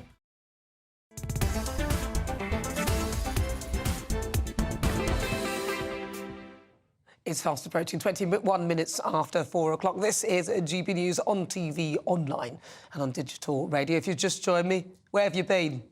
I'm Nana Akua. It's time now for the Great British Debate this hour. And I'm asking, should Nigel Farage return to frontline politics? Whilst Thursday night was undoubtedly a huge triumph for Labour as the party overturned two large Conservative majorities to win the Wellingborough and Kingswood by-elections, there was also a strong showing from Reform UK, who finished a clear third in both of those seats. And amongst those to hail the party's performance was GB News presenter and Reform UK's honorary president, Nigel Farage, who said that Thursday was the day the party came of age. He also dropped the biggest hint yet that he will return to frontline politics to lead Reform UK's general election campaign, with polling suggesting that the party would receive a significant boost in the polls if he were to do so. He is even facing calls from some activists to run for Parliament again, possibly in Clacton, in Essex, where polling suggests that he would win. So for the Great British Debate this hour, I'm asking, should Nigel Farage return to frontline politics? Well, joining me to discuss, former Labour Minister for Europe, Dennis McShane, political commentators Letice Bromiski and Conor Tomlinson, and Reform UK's parliamentary candidate for Wellingborough, Ben Habib. Right, well, Ben Habib, I'm going to start with you. Ben Habib, what do you think? Well, just on the election, by the way, I don't think it was a massive win for Labour. Labour's vote, in terms of number of votes cast for Labour, didn't really go up from the general election. Admittedly, the turnout was lower, so proportionally they got a higher vote, obviously. But the real story from the two stories from the by-elections, the first is that the Conservative vote absolutely collapsed. A complete reversal of the 2019 support that the country gave Boris Johnson, a recognition in the country that the Conservative government has completely failed, and an endorsement of basically the values that Boris promised to deliver but didn't. For Reform UK, you know, where small c Conservative, lower taxation, lower regulation. Oh, we've lost you, Ben. You've gone all... You've frozen on us. You've frozen on us, Ben. Well, I hope we come back to you, because I was listening to all that. Conor Tomlinson. Yeah, well, I think that Nigel Farage is probably the most eligible candidate to take over our deracinated political circumstances following the next election. I mean, both major parties are promising the same brand of tepid managerial neoliberalism, just with a slightly different coat of paint on the party. And Nigel Farage has gotten all the big calls right, from Brexit to mass migration to COVID to the like. And the interesting thing that's happening at the moment that not a lot of people have put their finger on is Liz Truss's popcorn announcement. Now, most people saw it and thought, oh, blimey, we've already got the 5 families that are infighting. We've already got the One Nation Tories. Do we really need another vehicle for this? As Nigel said at the event, he's not going to be joining it. However, if the Tory party is cleared out at the next election, including lots of cabinet ministers like Gillian Keegan and Penny Mordaunt and Jeremy Hunt, the old Cameroonian vanguard are gone, but Liz Truss remains. Liz Truss is the most likely person with a vendetta against the existing party because they staged a coup and made her the shortest sitting prime minister in history. If anyone's going to allow Nigel Farage to cannibalise the Conservative Party and capture it and actually drag it to the right, it's going to be Liz Truss. So I wouldn't be shocked if Nigel takes up her offer and assimilates a lot of the successful Reform UK candidates into whatever Liz wants to create to stop Michael Gove steering the Tory party again. No. Do you think so, Connor? Let's go back to Ben Habib. We've got Ben back now. Ben, you carry on with what you were saying because I was transfixed with it. Yeah, so I don't know where I dropped off, but I think the big victory over the last couple of by-elections has been for Reform UK, which championed the policies that Boris Johnson effectively promised the country but then failed to deliver. Small C conservatism, lower taxes, deregulation, genuinely ejecting the EU from the United Kingdom, British interests first, closing our borders down to illegal migration, dramatically reducing migration. These are all policies for Reform UK, and those are the policies to which the electorate in the last couple of days positively responded. It wasn't an outstanding vote for Labour. Labour came through merely because it got what it normally gets. It was the Conservative vote that sent the message. And Reform UK is on the ascendancy. Reform UK is now, as Nigel said, come of age. We have established ourselves not just in the pollings, but actually in the electorate. We're delivering. In fact, Wellingborough, we got more than what the national polls were indicating we would get. We're feeling very, very confident. And we've done all of this. I know the debate's about Nigel. We've done all of this without Nigel as part of the party. Of course, there's a soft support from Nigel. But one thing I say to people is, however great Nigel is, however fantastic he is as a politician, for a genuine political movement to sustain itself, it has to have breadth and it has to have depth. It's got to go beyond one person. So I'm really encouraged beyond one person, Ben, I'm going to have to bring in Dennis McShane. Hold on a sec. Dennis McShane, because he's shaking his head as you're saying things. He's doing all sorts of facial expressions. He can't be possibly shaking his head at what I'm saying. Impossible. What's going on? Let's find out. What's he saying? Dennis McShane. Well, very simply, first of all, big congratulations to Ben. We've debated often in these studios. You've been out there on the doorstep. You found out what it's like, and 9 out of 10 voters in the two constituencies didn't go for your Reform Party.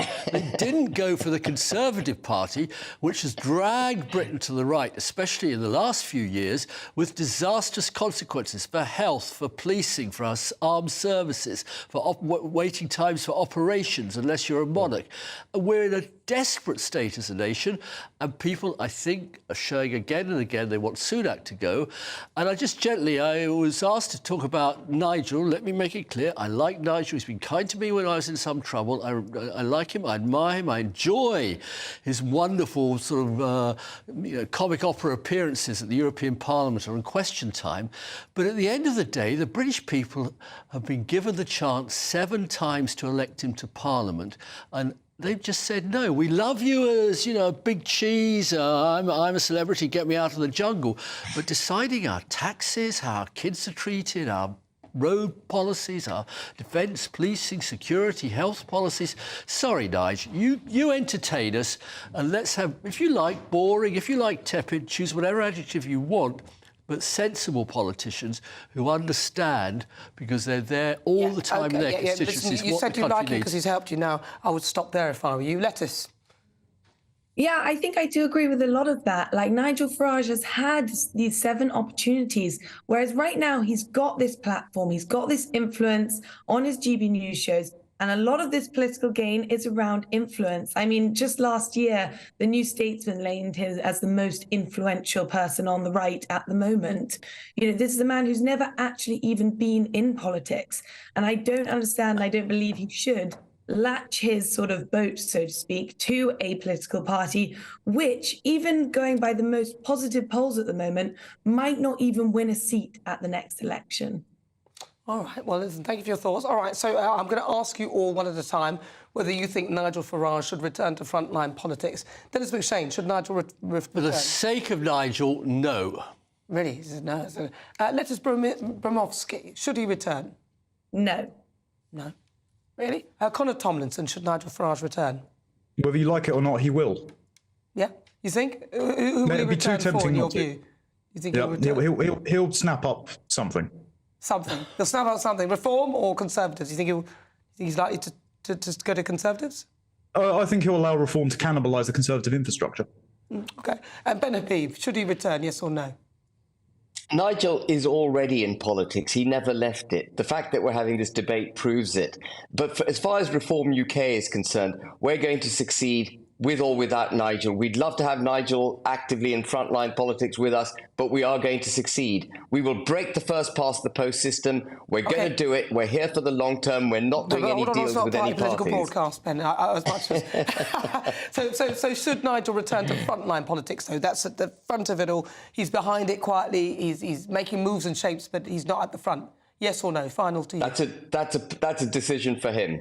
Right, OK. Well, listen, thank you so much to former Dennis McShane, former Labour Minister for Europe, also Letters Pravinsky, political commentator, Conor Tomlinson, political commentator, and Ben Habib, parliamentary candidate for Wellingborough and Reform UK. Thank you so much for your thoughts. Right, this is GB News on TV, online and on digital radio. Coming up, we'll continue with the Great British Debate this hour. I'm asking, should Nigel Farage return to frontline politics?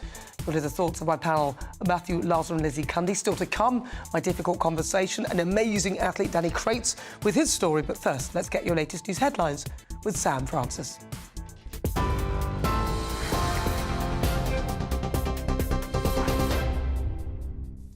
Nana, thank you very much. It's just gone 4:30, and we start with the latest developments following Alexei Navalny's death that you will have heard about in the last day or so. His mother has now been told by Russian officials that her son was struck down by what they've called sudden death syndrome.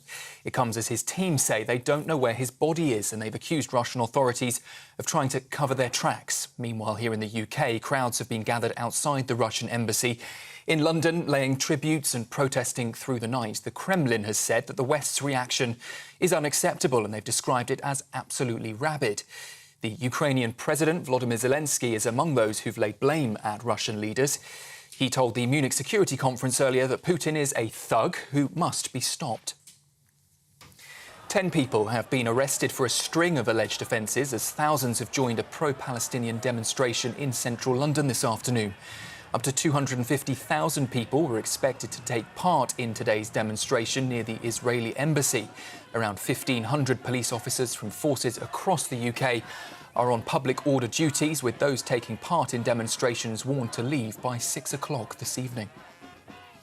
Meanwhile, Scottish Labour have backed calls for a ceasefire in Gaza in a show of unanimous support for leader Nana Akua. It puts the party at odds, though, with Westminster colleagues, with Sir Keir Starmer stopping short of calling for a ceasefire. He says instead that he wants a sustainable end to the war. And exams for foreign dentists could be scrapped under new plans to boost the number of available appointments. It would mean dentists trained abroad would be able to start work in the NHS without a formal check on the quality of their education.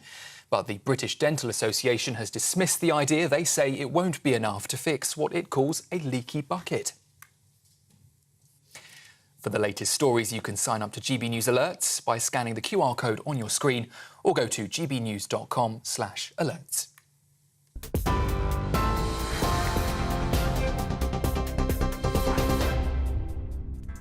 Thank you, Sam. Coming up, Royal Roundup time. Lady Colin Campbell will give us the latest from what's going on behind the palace walls. But up next, we'll continue with the British debate this hour on Nigel Farage. Stay tuned. I'm Andrew Doyle. Join me at 7 o'clock every Sunday night for Free Speech Nation, the show where I tackle the week's biggest stories in politics and current affairs with the help of my 2 comedian panellists and a variety of special guests. Free Speech Nation, Sunday nights from 7 on GB News, the People's Channel, Britain's news channel. In the GB Newsroom, we bring you the news as it happens. With our team of dedicated journalists across the UK, we're ready to give you accurate reporting every day. When the news breaks, we'll be there with bulletins on GB News, the People's Channel, Britain's news channel. Patrick Christie's Tonight. Weekdays from 9 p.m. Ken, do you find the Union flag, the Union Jack, divisive? in some situation, but as Simon quite clearly stated, and I agree with everything that he says in regards that there's situation when people use it for ulterior motive to cause fear, alarm and distress. We saw that with the far right when they came up to saying protecting the Churchill statues and things of that nature. But largely on the large whole, even I wave the St. George's flag on a sporting occasion.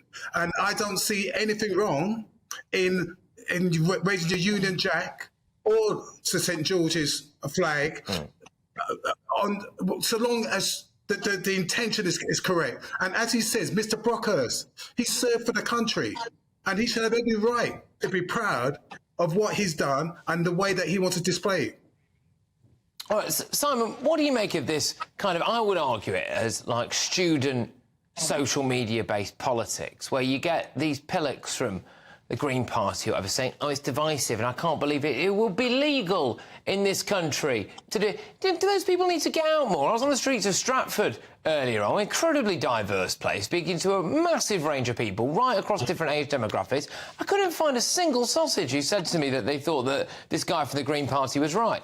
He obviously has absolutely no attention from anybody, and this is his way of finding attention.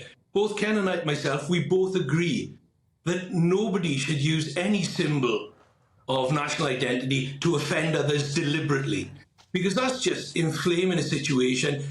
There's so much sensitivity around so many things today, and people do get offended by so much so quickly without any rhyme or reason. GB News, unlike other broadcasters, isn't obsessed with the London-Westminster bubble. We think there's a nation beyond the M25, and that's why we talk about the issues that matter across the land. Join me on State of the Nation, 8 to 9 o'clock, Monday to Thursday, on GB News. Daisy's listening, and you should too.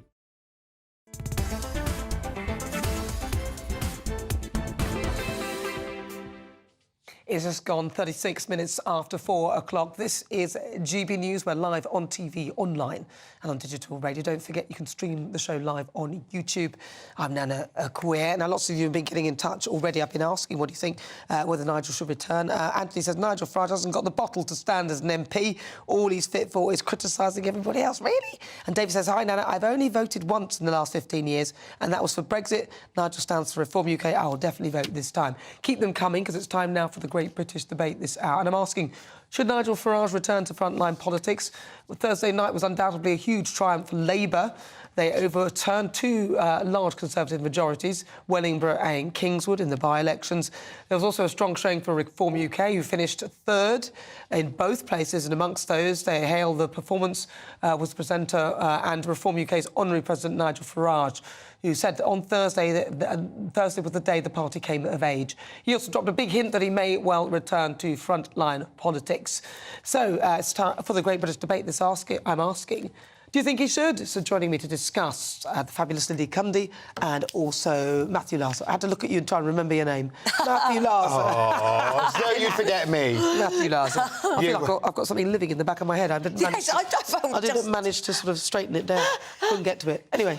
Not something you need to worry about. No, sadly. I wish it was. Well, I can take this off and put it on you. I think we might get letters.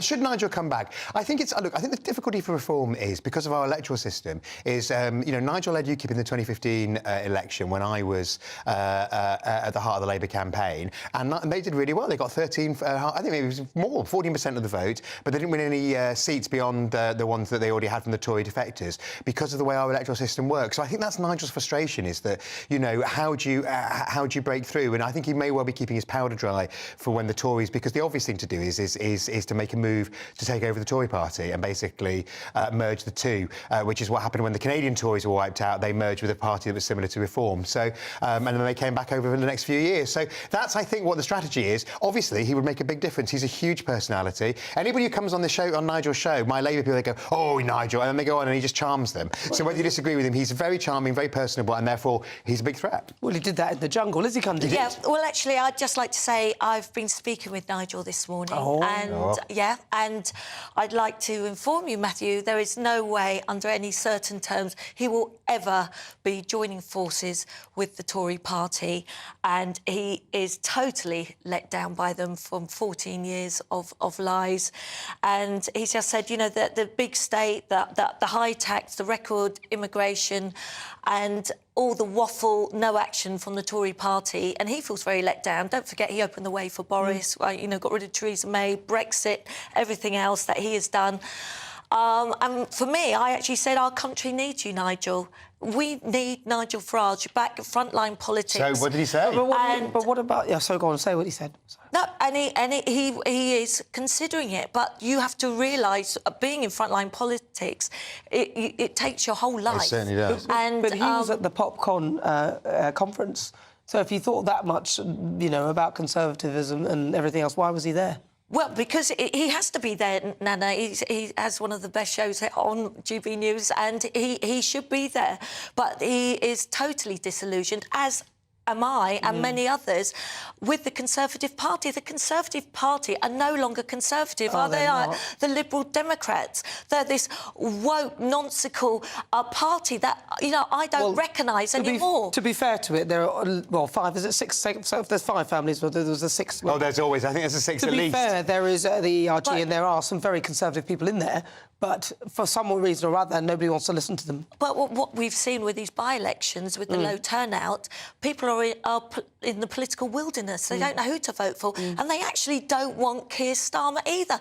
Keir Starmer has the decisive skills. We did win the by-elections. You did win the by-elections. Decisively. But it wasn't because of Keir Starmer's... More people came out to vote. It wasn't because of Keir Starmer's policies, because, Matthew, he hasn't got any. He's got lots. It was because of the Conservatives' incompetence. Obviously that helps, but I think people are... I think what's happening is that, you know, the country as a whole is absolutely mad at the Tories, and yes, some of that is going to reform. The truth of the matter is, it's very easy, I think, sometimes people to think that everybody who votes reform is an ex-Tory. They're not. They're not. No, I mean, a lot of people who watch GBNews who say hello to me, you know, they say hello, we see you on the telly, and they say, I was Labour all my life, I know you're a Labour man, but I'm going for reform particularly because of immigration. So I think that, you know, and that's, to be fair to Nigel, because he attracts people who... Well, he is, and he's got it all, and he is charismatic. As you said, people go on his show and not sure they like him, and they come off and they do like him. He showed that in The Jungle as well, that people like him.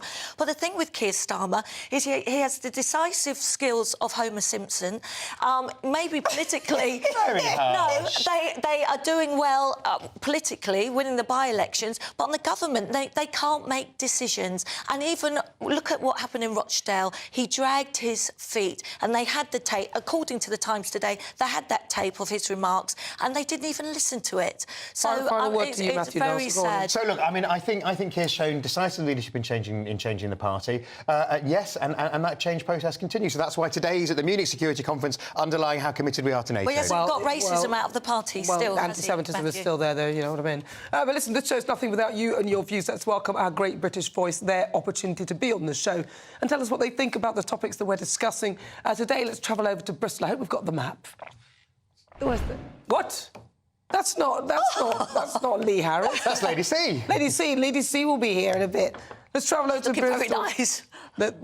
There's no map, and we've gone to Lady C. Maybe. Where will we get these people from? Maybe Lee wants... They were all up late for the by-election. Right, let's go to Lee Harris then. He's there in Bristol. He is, of course, a great British voice. He's great. Oh, he's a legend. He's fantastic. Absolute legend, Lee. And I like him because he usually agrees with what I've said. And sometimes he says that, you know, I talk a little bit of sense. So, you know, it's nice that somebody agrees with me. Very occasionally. Exactly. Not today, though. You never say you agree with me on anything. Well, let's see what some of you have been saying. Let's read some of these emails, because Mark says this about Nigel. Mark says, Nigel runs an extremely successful campaign, as seen by the Brexit. So I think Nigel should definitely come back to politics. Peter says, I'm well past the time of listening. Nigel playing hard to get off the fence, make a decision. Don't do it, yeah, exactly. Don't do a Keir Starmer, Nigel. Then Dave says, yes, Nana. We are waiting for Nigel. Richard Tice has kept the seat warm, ready for Nigel's return. And Joan says, yes, Nigel must come back. But look how great. He's got so much support. You know what? He's a formidable character. Oh, no, there's no doubt and he about doesn't that. suffer fools. Look what he did with the NatWest situation. And he's strong character. And Absolutely. Reform are going from strength to strength. They really are. We saw He'd shake that. the election up, and it shows what a message. Well, listen, voice, really. well, listen, we're going to have to go quickly to Lee Harris. Lee, you're going to have less time, Lee. You've got about 30 seconds. Be brief. So what do you think? Nigel, back, 30 seconds. Well, I'm sorry to disappoint Matthew, but I'm going to agree with Lizzie. This country does need someone like Nigel Farage. And, you know, Rishi Sunak and Tory Wets have comprehensively failed. The polls are diabolical. And as we've seen with the recent by-elections, there are lots of unhappy Conservative voters. But I have pretty much come around to the idea that the UK needs a major political realignment. But this will probably mean, as we know, the total destruction of the Conservative Party. And I can see Nigel Farage playing a very significant role in that. He's probably the only one that can do it. You think, well, actually, I spoke to Dame Andrea Jenkins and she suggested bringing back Boris. But listen, Lee Harris, really good to talk to you. Thank you so much. That's Lee Harris. He's our great British voice. This is GB News. We're live on TV, online and on digital radio. Stay tuned for Danny Crates. He is my difficult conversation. Then after the break, Royal Roundup time, Lady Colin Campbell will be here. Don't go anywhere. Now then, Lee Anderson here. Join me on GB News on my show, The Real World, every Friday at 7 p.m. I'm not eating bloody cat. Are you Delicious. mental? Put in your mouth. OK, here comes a train. Reminds me of the scene in Singing in the Rain. Adam, is that a good one? Whoa! Join me at 7 on GB News, Britain's news channel. Martin Daubney. Weekdays from 3 p.m. Or they're trying to make it better, or they're trying to make it slower, a lot slower. Slower enough, in fact, for it to sufficiently allow the boats to start coming in to cause further political damage to Rishi Sunak. Which it will do if it carries on. Of course it will. And this is the Labour peers, the Lib Dem peers, and no doubt some of the Conservative wets, banding together, causing political damage to Rishi Sunak. And the longer it goes on, the worse it will be for the Conservative Party. There's now a deadline on the Rwanda plan. It's got to start working this summer to have any electoral benefit for Rishi Sunak, because of course if the election is in November, by then the costings will slow down. It's got to be up and running by about May or June, and then they'll take it from there. Cool. And you have a crumb of comfort for us. Rishi Sunak met a Prime Minister. Well, a crumb of comfort for those who want to stop the boat, certainly, or we'll get towards it. The PM today met Alexander De Croo, who's a Belgian Prime Minister. They've agreed a UK-Belgium law enforcement cooperation agreement. In short, that is a focus on surveillance and information, ultimately, which should help stop the boats. Not many boats make crossings from Belgium, but it's the kind of they can hopefully use law enforcement. These are the kind of deals which Sir Keir Starmer's talking about. If he becomes Prime Minister, he'll do more of these deals with countries on the continent, and this shows that the Tory PM can do them too. And there may be intelligence sharing of crime gangs that operate within Belgium. As you say, it's a much, much further distance, much more perilous across the North Sea. Very unlikely that people will be leaving in any great numbers from Belgium. But nevertheless, is this of note, or is it a token victory against the backdrop of domestic loss? It's interesting they could do it with Belgium and not do it with the European Union, because so far we've been told the returns agreements can't be agreed with individual countries because they've got the European Union to talk to. Maybe this deal can be mirrored with France, and that might help with better cooperation, because basically after Brexit we're a sovereign country. We have to work on some areas more closely with our European neighbours. When the news happens, it happens here. And really important breaking news. Breaking news this morning. On TV, radio and online, the news starts here on Britain's Newsroom. All the biggest stories and the answers that you need from across the UK and beyond. Join Britain's Newsroom from 9:30 on GB News. The People's Channel, Britain's news channel. Your weekend starts here with Friday Night Live with me, Mark Dolan, 8 till 9 on GB News. Big stories, big guests and big laughs as we get you ready for a cracking weekend. That's Friday Night Live with Mark Dolan. Fridays 8 till 9 on GB News. Bring your own drinks. The admission's free.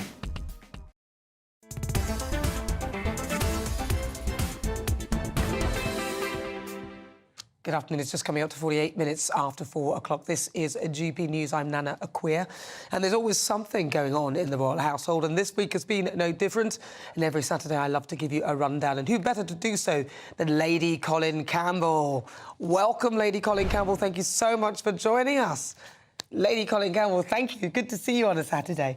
Right, well, look, Harry has come out and said that he may well, if needed, help out with the royal family. What a guan, Lady Colin Campbell. What are your thoughts on this?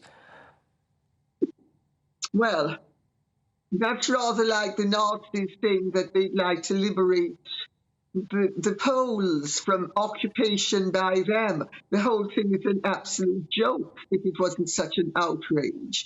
I mean, Harry's offering, it's also hypocritical and it's also phony. I mean, he knows, first of all, that the royal family wouldn't want him. He also knows from his own personal experience in the past that diaries, royal diaries, are planned 6 months in advance, and therefore he's going to come over. What's he going to come over and do? And who is he going to meet and greet? Who is going to want to speak to him? First of all, he'd have the problem of having to work his way around the family and the family's advisors, all of whom deplore him at this stage. Then he'd have to meet the public who deplore him. I mean, this is all phony baloney to make him look good so that on page 6 in New York, they'll be able to say something nice about him. It's utter rubbish, and it's really offensive. It does seem a bit ridiculous. I was going to pull you up on the comparison, the comparison that you made, but then I remembered he did actually dress up as a Nazi for a party, so I just thought, what? But I want to ask you, though, he is suggesting that this is the beginning of reconciliation, potentially, there, with the royal family. Do you believe him? I mean, it's so laughable that, you know, I'm not even sure one should condescend to comment. The whole thing's a joke. Of course it's not true. It's utter rubbish. I mean, it plays well. You know, Harry and Meghan are in desperate straits at the moment. They are looking at a very empty diary for the future. Netflix, I have been saying this for some time now, their deal with Netflix is in danger, and it's either going to be revised tremendously downwards for them, or then it's going to be terminated altogether. They have, Meghan is now going to Lemonade. I mean, give me a break, you know, instead of Spotify. So you go from the biggest to something irrelevant to make more money. You don't make more money. I mean, their finances are in disaster and their reputations are in disaster. And all of this is an attempt to sort of rebrand themselves as the resident royals in California. Except, of course, the Americans fought a war of independence to avoid having a royal family. But they're setting themselves up as the resident royal family in the United States of America. The whole thing's an absolute joke. It's farcical. It's for them to try to make some money and hope that since they've exhausted all of the big boys financially and commercially, they're now trying to go for the little people who are going to provide them with money. But it's not going to work. Harry and Meghan's lifestyle requires a capital sum of $500 million. He's not even worth 10 times that. Their income is negligible. And friends of mine have been saying for some time now that they refuse to take their calls because every time they phone, she phones. She wants something, usually to catch a lift on someone's plane. And people just don't want to know. I mean, you look at what's going on. It's before our eyes. They've gone from up here to down there, and they're continuing on a downward slide. And they have tried to rebrand themselves in terms of being a royal couple. Well, everybody knows that they're not attached to the royal family. Everybody knows that the royal family wants to have nothing to do with them. You know, the whole thing is a con, and it's a really offensive con. Because we're supposed to believe that black is white and pink is green, when we know that black is black and pink is pink. You see, it does feel a bit hypocritical. I'll give you that, because, they've talked about the fact that they're going to... He has said how illness can bring a family together. But briefly, your thoughts on that? Because Meghan's not gone to see her dad yet, so I just feel that feels a bit disingenuous. Well, I mean, again, a study in hypocrisy and a study, quite frankly, in lack of intelligence, because he's speaking about how illness unifies family. Well, he spent 12 minutes with his father, let me rephrase that. His father allowed him to spend 12 minutes with him. He came over here rarely to sort of present himself and reconnect royally. But you know, there's no unity with him and his family. Meghan hasn't seen her father. Her father, remember, had 2 heart attacks and a serious stroke and is still not 100% recovered. Her father lives 3 hours away from them by road. Yeah. And they have not managed to go to see the father once, to phone the father. I mean, I speak to her father and her family quite often, you know, and we're supposed to believe that illness is a unifying thing. I mean, give me a break. Next thing he's going to say, the good is spelled B. Lady Colin, we're running out of time, but it's really good to talk to you. Thank you so much. Listen, this is GBN News on TV, online and on digital radio, still to come. My Great British Debate this hour, and I'm asking, should we keep sending aid to Ukraine? A brighter outlook with Box Solar, sponsors of weather on GB News. Hello there, welcome to your latest GB News weather forecast. I'm Craig Snell. Well, looking ahead for the rest of this weekend, we will see a band of heavy rain move across the country. It's all courtesy of these weather fronts. They will just gradually spread their way eastward. But with winds coming in from the southwest, it is going to be a mild weekend for all of us. So this evening we can see the rain working its way in from the west, some heavy outbreaks of rain embedded in it. So we do have some warnings in force across parts of England and Wales. So there will be some fairly difficult driving conditions if you are travelling overnight tonight. But it will be a mild one. Temperatures for many staying in double figures across the south. And these temperatures really are where we should be during the course of the day, not the night time this time of year. So a bit of a slow start across southeastern England, still some heavy rain here, but it should dry up towards lunchtime. And for most of us, it will be a brighter day, the better day of the two, but there will still be a few showery outbreaks of rain around, especially during the middle part of the day. But for all of us, a mild one. Temperatures in the south potentially reaching 15 or 16 degrees. Having a look at Monday, another spell of rain will move its way across the country. Either side, there will be some drier and brighter moments, and again, it will be feeling fairly mild for the time of year. Tuesday, Wednesday, again, remaining fairly changeable. Further spells of rain, especially during the middle of the week, but temperatures for all of us staying in double figures by day. Looks like things are heating up. Boxed boilers, sponsors of weather on GB News.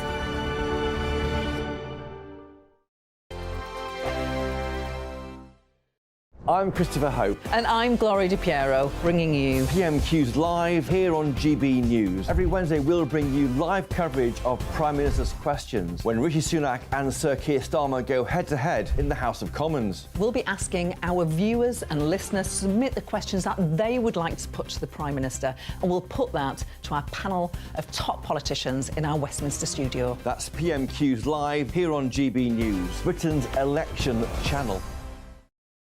GB News Breakfast. Every day from 6 a.m. Look, you're a respected royal biographer, and there are so many people who are on the sort of royal gravy train, if you will, people who are making a career out of gossip and speculation. But yours very much built on confidence and sources and facts. And you don't offer an opinion that often inside your book. But when you do, I suppose, therefore, it carries a bit more weight.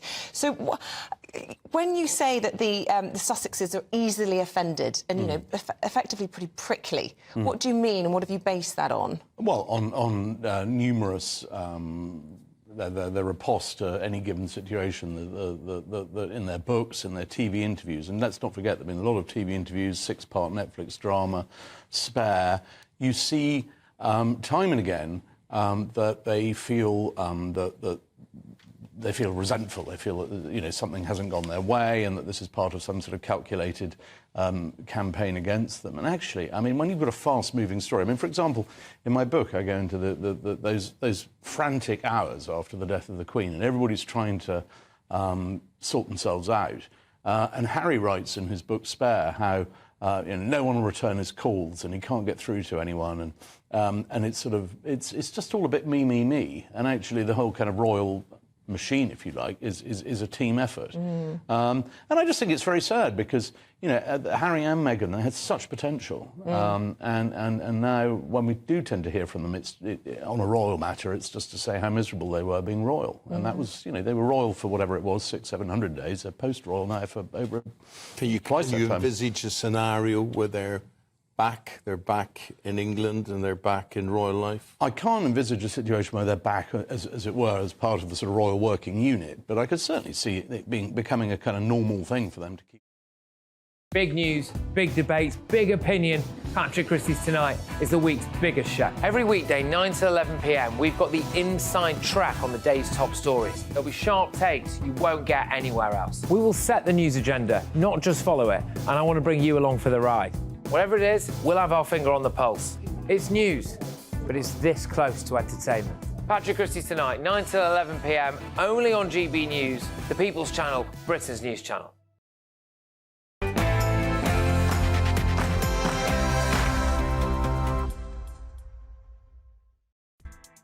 Good afternoon. It's fast approaching 5 o'clock. This is GB News on TV online. And on digital radio, I'm Nana Akua. And for the next hour, me and my panel will be taking on some of the big topics hitting the headlines right now. Coming up, it's time for my difficult conversation. I'll be joined by an amazing Paralympic athlete, Danny Crates, who represented Team GB in Sydney and Athens. Then, for the Great British Debate this hour, I'm asking how much more aid should we be sending to Ukraine? But first, let's get your latest news with Sam Francis.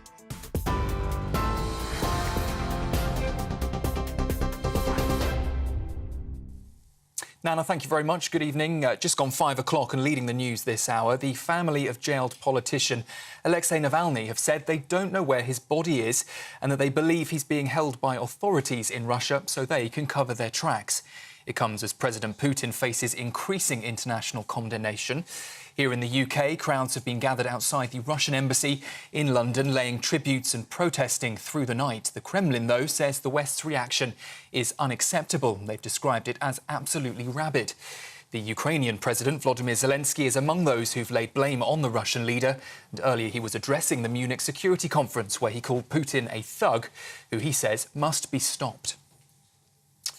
Meanwhile, at that conference in Munich, President Zelensky also said there is a shortage of long-range weapons that are hampering its fight against Russian forces. Joining G7 ministers for a minute silent today, Foreign Secretary Lord Cameron said that the UK will stand by Ukraine, a sentiment that was echoed by the Labour leader Sir Keir Starmer.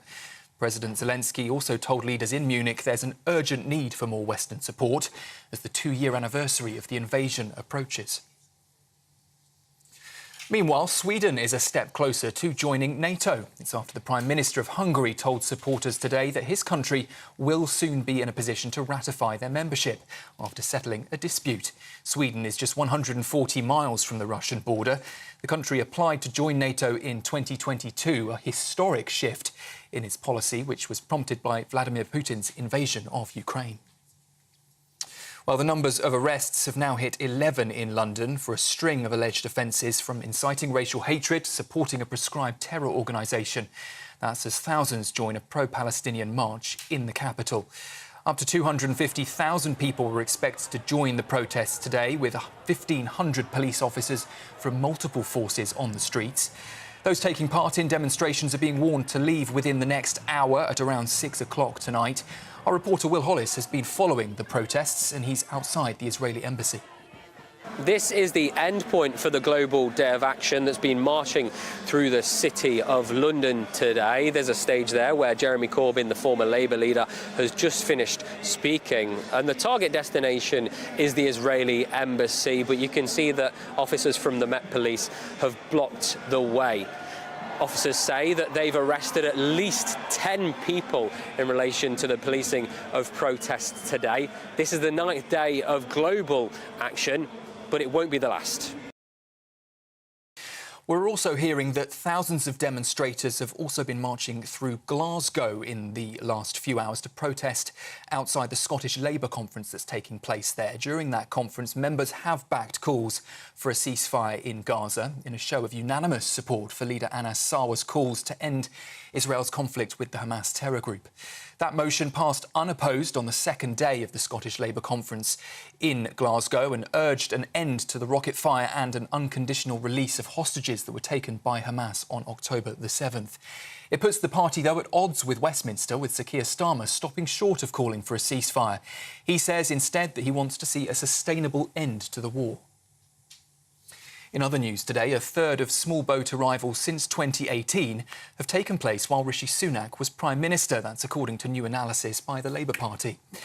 That's after 52 people reportedly crossed the Channel by small boat yesterday, meaning there's been just over 38,500 arrivals since Mr Sunak became Prime Minister. Labour says it's proof the government's focus on its Rwanda plan isn't enough to solve the crisis. But the government insists its policies are working, with the number of crossings last year down by more than a third compared to the previous year. Exams for foreign dentists could be scrapped under new plans to boost the number of available appointments. It would mean dentists trained abroad would be able to work in the NHS without a formal check on their quality of education. But the British Dental Association has dismissed the idea. They say it won't be enough to fix what they've called a leaky bucket. And finally, farmers in Kent have been staging a protest at a Tesco supermarket. They say they're furious at what they've called cheap international imports. Around 20 tractors are parked at Tesco Extra in Whitfield near Dover to raise awareness of what they fear could be a threat to Britain's food security. They say they can't compete with cheap foreign imports, and unless something is done, British farmers, they say, won't be able to afford to feed the public. For the latest stories, you can sign up to GB News Alerts by scanning the QR code on your screen if you're watching on television, or if you're listening on radio, go to gbnews.com/alerts.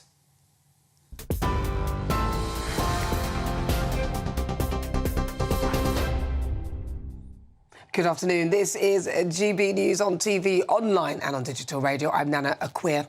And for the next hour, me and my panel will be taking on some of the big topics hitting the headlines right now. This show is all about opinion. It's mine, it's theirs, and of course it's yours. We'll be debating, discussing, and at times we will disagree, but no one will be cancelled. Joining me today is broadcaster and columnist Lizzie Cundy, and also former Labour Party advisor Matthew Laza. Still to come, my difficult conversation today is with Danny Crates. Now, he's an incredible Paralympic athlete who represented Team GB at Sydney and Athens. Then, for the Great British Debate this hour, I'm asking, should we still be sending aid to Ukraine? And at the end, we'll be doing my quick-fire quiz with my panellists, Matthew Laza and Lizzie Cundy. As ever, you can get in touch, gbnews@gbnews.com, or tweet me at gbnews.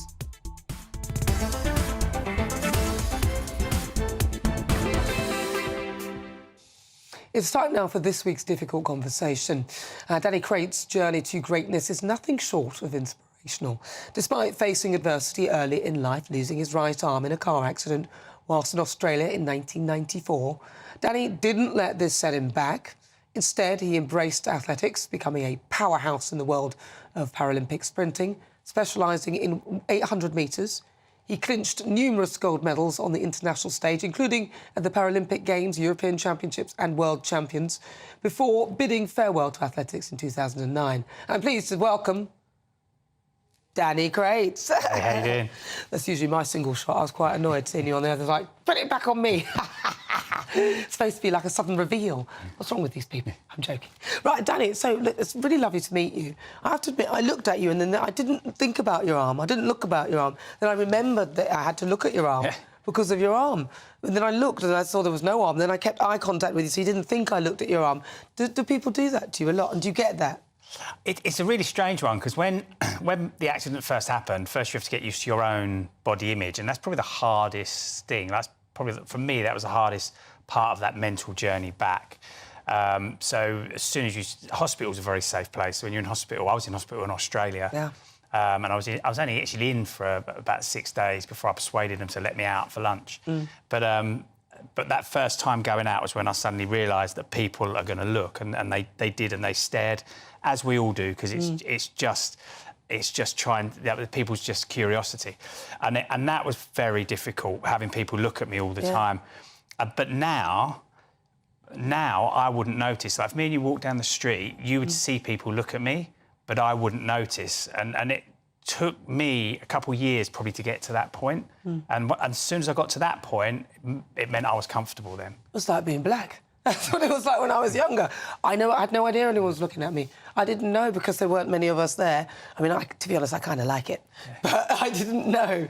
So then, and it's funny, I suppose it's because, in my view, you kind of see out of your own eyes. So you don't see yourself, you see out of your eyes. And other people see you, and they might project that onto you. But to be fair, I probably wouldn't have noticed, but it's because I knew. And so then, So what's it like? So what happened, and when you woke up and realised, what went through your mind? I actually came to. I was about 15 foot down an embankment, still in the car with the arm laying across my lap. Oh, my God. So the first thing I realised, there was an arm there. I actually didn't think it was mine at first, so there was panic at first, and there was a passenger in the car, and I said to the passenger, like, there's an arm on my lap, and he said, don't look, it's yours. And that was almost a calming moment for some stupid reason. But then I had to get... He was gone, he was out of the car, and then I had to get out the car, but I couldn't get out my side, because it was so badly damaged. I had to get out the passenger's side, and I picked the arm up and took it with me. Did you feel pain? Not at that point. At that point, it's just pure shock and just fear to get out that car. And then, luckily, it was on one of these open roads in Australia. There was only one house on the entire stretch of road, and the lady in the house, a lady called Kathy, heard it. And she just told her husband to call an ambulance and came running, because there was nobody else to help. It was just me on my own at this stage in the bottom of the ditch, running around with an arm in my other hand. And she literally just rugby tackled me to the floor and sat on top of me until the paramedics and the police turned up. She rugby tackled you to the floor? Pretty much, you were running around with an arm? Because I was losing so much blood, and she just instinctively knew that if the calmer she could keep me, the safer I would be. Oh, and she just sat. We spoke to her afterwards. When my mum and dad come out to get me, we went to see her and to show her I was okay, sort of. Oh, bless her. And she was telling the story, and she said, I pretty much just sat on top of your chest just to hold you down. Oh, bless her. And do you still sort of contact her and talk to her, or...? My mum was for years. Oh. She used to write to her, because this is pre-internet and pre-Facebook and stuff like that. So my mum used to write to her all the time, Christmas cards. And until recently, they lost contact. And when my autobiography came out in 2012, we sent her a copy. And so we did stay in contact with her for a number of years. And then whether she's moved on or what's happened to her, we don't know. But we've tried again. So what were you doing before that then? Because, as I understand it, you started getting involved in athletics afterwards. So how old were you when this happened? And I was 20. Rugby, I was an athlete at a younger age, but to no great level. Then I switched to rugby. Rugby was where my passion and my love was. I started on a rugby journey. I was playing for the Eastern Counties of England. I was coached by a former All Black hooker called Hicker Reid at my club Thurrock at the time, which was a big rugby club. And then I decided to go off travelling to Australia, and so I went to Australia, and that's where I had the accident. Right. Right at the end, about a week before I was due to come home. So I got the year in first, and then when I came home, I went back to rugby first, because rugby was my safe place. Although I didn't know if I could play again, that was my sort of family, outside my family. And they nurtured me, looked after me, as well as my close friends. And then I went back to rugby. I was playing rugby. It was televised. It was seen on the TV. There was written press about the fact that the one-armed winger was playing rugby. And this is against able-bodied... Yeah, full contact able-bodied rugby. Wow. Still to an OK level. Obviously not getting up to the first team levels anymore, but still playing at an all right level. And then someone from the Paralympic Association or someone that was involved in amputee athletics saw some of the media that was around me at the time, and eventually contacted me and persuaded me to look at athletics again. And it's not, you don't become a Paralympian, it's to such a high level, but it started the journey, and it ignited something inside me that I wonder. I never thought about getting to the Paralympics. I never thought about winning medals or titles. For me, it was about, I wonder if I could make the GB team. I wonder if I could get that GB vest that I dreamt about when I was a kid. Like when I used to run and I used to watch Co, Cram, Ovett. I remember them. Yeah. That's about my age. Yeah. How old are you? I'm 51. A little bit older. You're older than me? Yeah. Very good. Yeah. Very good. You're younger. Very good. Really? Wow. So now, what are you doing now? Because you're winning medals, you're a Paralympian. Have you retired from it now? And what are you up to these days? So I retired in 2009, and that transition away from sport was very difficult. Probably one of the hardest things I've gone through, to lose that identity that I had. There was sort of a semi-light at the end of that tunnel that we was going into the London 2012 Games. So I switched my attention to broadcast. I was working in that arena as a pundit and a co-commentator and a presenter on athletics for the host broadcaster. And I've done that all the way through, and I still do that now. And I'll be going on to Paris and working on that Games. But all through my athletics career and post, my main role and my main business is about helping individuals and businesses understand those building blocks of high performance through the lens of sport, and then translated into the world of business and individual performance. Of course, because it's competition. I'm very competitive, but I was into athletics. And I read that your favourite race, your preferred race, was the 800 metres. That was mine. 400 is too long for a sprint. Yeah. 1500 is too far. But 800 is nice and comfy, isn't it? Just in the middle there. For me, I think I went for the 4 when I first came back to athletics, because I don't know, I think it was a rugby player, and the 4's got that kind of fear factor that everybody has. And I did OK at the 4, got the bronze medal in Sydney, but my coach, Ao Falola, sadly no longer with us, but he was the inspiration to me, and he was the driving force behind me, Ao, and my training group. But he tried so hard to get me physically faster for the 400, and we just couldn't do it. And then we just made me stronger, and it's through making me stronger for the 4 that we found the 8. And I don't know why it took that, because if I just thought about it, I was an 800-metre runner when I was younger anyway. But I went back to it, and the 8 just felt right. Yeah. As you said, if you're an 800-metre runner, if you like it, it's a bit tactical, it's aggressive. Yeah, it's tactics. It's tactics, that race, isn't it? You've got to let someone think they're winning, but they're not. It's all about it's the mind games, yeah. Now, your book, what's it called? Where can people get it? It's called Danny Boy. It's available on Amazon still. It was out in 2012, so it's done its rounds, it's done its time. But it was more than autobiography. It's actually co-written by my cousin. So me and my cousin wrote it together, and it's about the story. It's more about a story of an Essex boy who finds himself in a bit of strife in Australia, but then finds his way back through sport.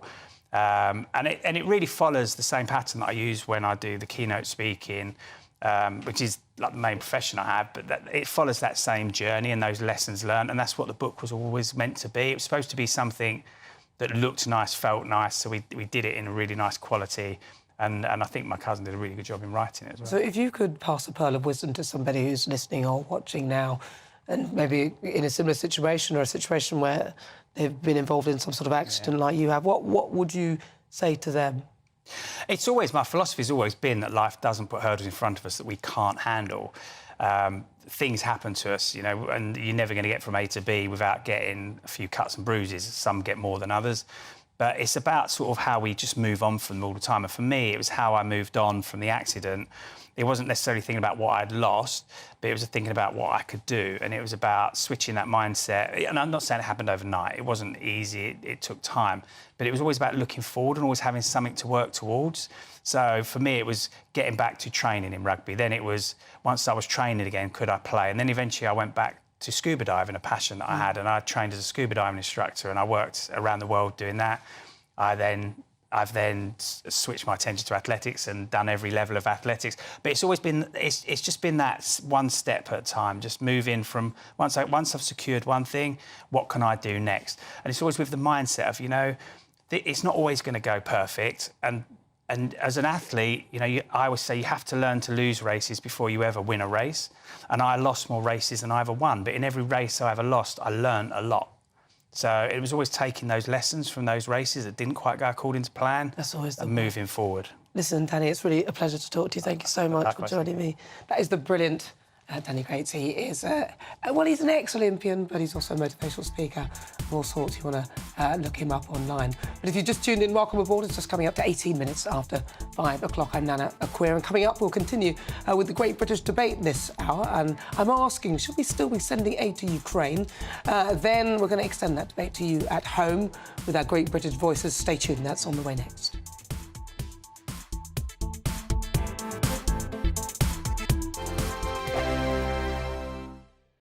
Join us every night on GB News at 11 p.m. for Headliners, which is 3 top comedians going through the next day's news stories, which is exactly what you need, because when the establishment has gone crazy, you need some craziness to make sense of it.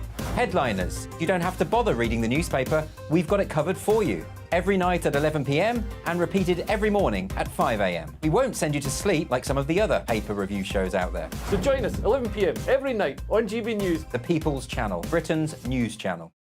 The Camilla Tominey Show, Sunday mornings from 9:30. I appreciate the story isn't in today's papers, but it has been running all week, and it's Yes. this row over the use of nitrogen hypoxia to kill this man who was on death row in Alabama. Alabama, yeah. And it's been linked back to you, and I wanted to ask you about it because this is intriguing, because you did a television show back in 2015 where you, I believe, tested this method of execution. Just tell me briefly about it, Michael. What happened? I didn't test this method of execution, and it was a bit longer ago than that. But what I did do was test hypoxia. So I tested various ways in which people are killed in the United States, and asked the question as to whether there was a more humane way of doing it. So I was put into hypoxic situations, for example, into a chamber run by the Netherlands Air Force, which simulated what happens if you're in an aircraft at 30,000 feet and suddenly the windows blow out. And what happened to me was that I was almost instantly rendered incapable. As an experiment, I was trying to play with children's toys, putting triangle shapes into triangle spaces, and I was quickly unable to do that. I was asked, what is 9 minus 5? And I said 5. And then the officer who was with me, the Air Force officer who was wearing an oxygen mask, said to me, Michael, put your mask on or you will die. And I was incapable of putting my own mask on.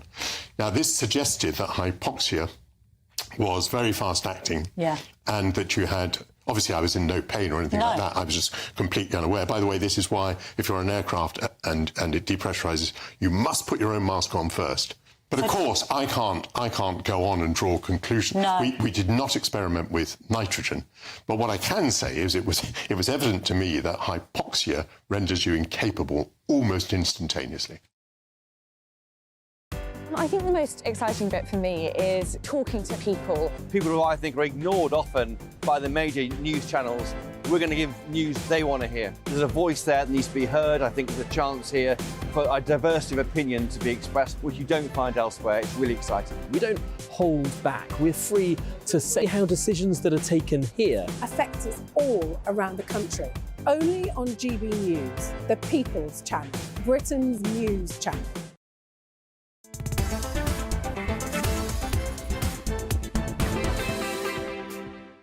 It's just coming up to 22 minutes after 5 o'clock. If you've just tuned in, where have you been? This is GB News. We are the People's Channel. I'm Nana Akua. We are live on TV, online and on digital radio. And it's time now for the Great British Debate this hour. And I'm asking, should we continue sending aid to Ukraine? Now, the death of Vladimir Putin's most vocal critic, Alexei Navalny, in a prison in Siberia yesterday, has led politicians both at home and abroad to call for a reaffirmation of the West's support for Ukraine, saying that his death emphasises the necessity of defeating Putin's army. Now, of course, I think we hear today that they said that it was sudden death syndrome, he just suddenly died, but they couldn't find the body, which, again, doesn't sound very convincing. And all of this comes as Ukraine's military situation on the ground is becoming increasingly precarious, with President Zelensky making an urgent appeal for more weapons from his country's allies to avoid what he called a catastrophic situation in Europe. But in the meantime, Ukraine's top military commander has confirmed that Ukrainian troops have now withdrawn from the city of Avdiivka, handing the Russians one of their biggest military victories in months. However, with billions of pounds having already been spent on keeping Ukraine's war effort going and the cost of living crisis in this country continuing to bite, for the Great British Debate this hour, I'm asking, should we continue sending aid to Ukraine? Well, to discuss, I'm joined by defence analyst and former British Army officer Lieutenant Colonel Stuart Crawford and also political commentator Jess Gill. All right, Stuart, I'm going to start with you. Should we continue with this interminable, it would seem, supply of arms to Ukraine? Well, it's a very good question, Nana, and thank you again for having me on your programme. My short answer to that would be that I think we should. And the reason, the main reason is a practical one in that, to all intents and purposes, Ukraine is fighting NATO's proxy war against Russia. And if Ukraine falls, then who knows what comes next? Which other country may then be drawn into the conflict? And so I think that Ukraine is very much the front line of NATO, if you want to put it that way, and that we have been very sort of parsimonious in our support in terms of what the other side, Russia, is turning out at the moment. And so we not only should we continue to send aid to Ukraine, but we should increase it, as President Zelensky has been asking for the past 2 years. Well, it's sort of, we don't even have enough weapons and troops for our own country, let alone Ukraine. But Jess Gill, your thoughts? Yeah, so I think with this, the British people have already put forward so much money, billions of pounds, which could be going towards the NHS, it could be going towards policing, towards the British people, and I think that money would actually be best spent there. The British people are suffering in this cost of living crisis, and I think that's where the money is best spent. And also, funding Ukraine is just continuing this war. The reality is, with war, there's no winners, and both Ukraine and Russia are both going to lose regardless of when this is going to end and what the results will be. And realistically, I don't think that Russia will continue to aggress to other countries because they're barely winning in Ukraine anyway. But what do you take to his point that actually it's a proxy war and Ukraine are kind of falling for instead of us? What do you mean by that, sorry? Well, his point was that it's a proxy war, so they are fighting literally on our behalf to stop Putin encroaching. You're saying that you don't think he will, but that is the point that he's making. I don't think the Russian government has that kind of levels of funding. They're barely able to fight against Ukraine, never mind the rest of Europe and the rest of NATO. You don't think so? Well, you know, that sounds like a reasonable argument, Stuart, that actually Russia don't really have the capability of continuing with it in any case. Well, yes, I mean, I hear the argument, and it's a perfectly valid one. My personal view is it's a slightly naive one. But then again, you know, we've seen Russia over the ages constantly trying to expand, and Putin has, I believe, at the back of his mind, a return to the Russian Empire of old, where the borders were far more to the west than they are at the moment. So I think that we have to be very careful not to underestimate what Putin's Russia, and I emphasize Putin's Russia, might want to do next. Certainly, they're no friend of the West, and we are well advised, I believe, to be on our guard and to support those who are fighting our battles for us at the moment. Well, Jesse said that it's quite a naive view. Yeah, on that, I think we have to bring this back to people. It's not just governments, it's the people in these countries who are suffering, in Ukraine and Russia. The people with their property rights, their property is being taken away, they've been aggressed on both sides, and also the soldiers. Like, I think either way, either from Zelensky's side, where your property is being aggressed and you've been conscripted to inevitably die in war, or you're either killed by Putin soldiers. Like, either way, I don't think it's good for either side. And I think we need to find peace, and the UK funding this war, it is just making it last longer. Well, Stuart, what do you think? She's saying that we're making it last longer by funding it. Well, I think that's absolutely correct, actually. But we have to look at this pragmatically, in that the aggressor in this instance is very clearly Russia. And Russia cannot be allowed to get away with this sort of naked aggression against another sovereign nation. Now, everybody wants peace. I mean, anybody who has been to war, and I have been to war, does not want to repeat the experience. So we're all on the same side when it comes to wanting peace. But what we cannot do is allow aggressive dictators like Putin to dictate and overcome other neighboring countries as part of his political plan to expand Russia. And it has to be resisted. And that's why we need to keep supporting Ukraine with weapons and other material supplies. Jess, what's the alternative then? Because, you know, if we don't do this, then Ukraine will fall very quickly and there'll be a lot of death and destruction, Jess. What do you say to that? I don't have all the answers, and I think we're just delaying the inevitable with this. I think individuals can have the power to boycott Russia and boycott Russia's brands and also fund Ukraine. I think there's power in that. And I agree, like, Russia shouldn't have done what they've done. And I agree they should suffer the consequences of that. But I don't think that should be at the cost of the British people and also of the Ukrainian people as well, who also have to fight and fund this war. Although they'd probably argue that actually us doing that is actually keeping their spirits and their country alive. So I'll ask you then, Lieutenant Colonel Stuart Crawford, should we continue then to fund this war? Yes, indeed, we should. Same question to you, Jess. No. No, we shouldn't. Right, well, listen, thank you so much, Lieutenant Colonel Stuart Crawford. He's a defence analyst and former British Army officer, and also Jess Gill, political commentator. Well, what do you think at home? gbviews@gbnews.com or tweet me at GBNews. Should we continue to send arms or allow this war to carry on in the way it has? You're with me, I'm Nana Akua. We are live on digital radio and on TV. We'll continue with the Great British Debate this hour. I'm asking, should we continue to send aid to Ukraine?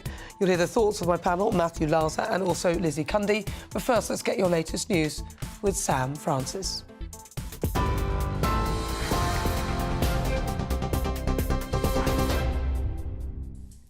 Nana, thank you very much. Good afternoon from the GB newsroom. It's just gone, or coming up to 5:30. And we start this half hour with some breaking news that's just been coming into us. One person has, we understand, been charged with assisting illegal entry to the UK. That's following the story we were covering earlier this week, where migrants were discovered in the back of a freezer lorry in East Sussex. The Home Office hasn't named the person that they have charged. It comes after a major incident was sparked, prompting large responses from emergency services at Newhaven's ferry port. 6 people were taken to hospital following that incident, and police say they are continuing their investigations. In other news, Alexei Navalny's mother has been told by Russian officials that her son was struck down by what they called sudden death syndrome. It comes as his representatives say they don't know where his body is, accusing Russian authorities of trying to cover their tracks. Here in the UK, meanwhile, crowds have been gathered outside the Russian embassy, laying tributes and protesting through the night.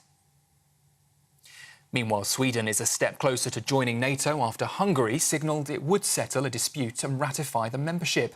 Sweden is just 140 miles from the Russian border. The country applied to join NATO in 2022, a historic shift in its policy, which was prompted by Vladimir Putin's invasion of Ukraine. And 11 people have been arrested for a string of alleged offences, from inciting racial hatred to supporting a prescribed terror organisation. That's as thousands join a pro-Palestinian march in central London. Those taking part today have been warned by police to leave within the next 30 minutes. Meanwhile, those pro-Palestinian protesters were also seen in Glasgow today as Scottish Labour backed calls for a ceasefire in Gaza on the second day of its party conference. The motion passed unopposed, but it puts the party at odds with Westminster, with Sir Keir Starmer stopping short of calling for a ceasefire. He said instead that he wants a sustainable end to the war. And for the latest stories, you can sign up to GB News Alerts by scanning the QR code on your screen or go to gbnews.com/alerts.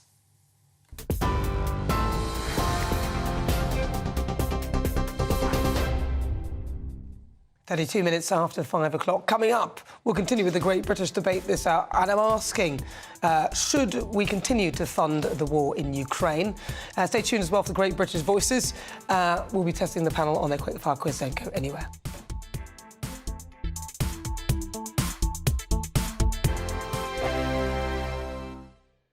2024, a battleground year. The year the nation decides. As the parties gear up their campaigns for the next general election. Who will be left standing when the British people make one of the biggest decisions of their lives? Who will rise? And who will fall? Let's find out together. For every moment, the highs, the lows, the twists and turns. We'll be with you for every step of this journey. In 2024, GB News is Britain's election channel.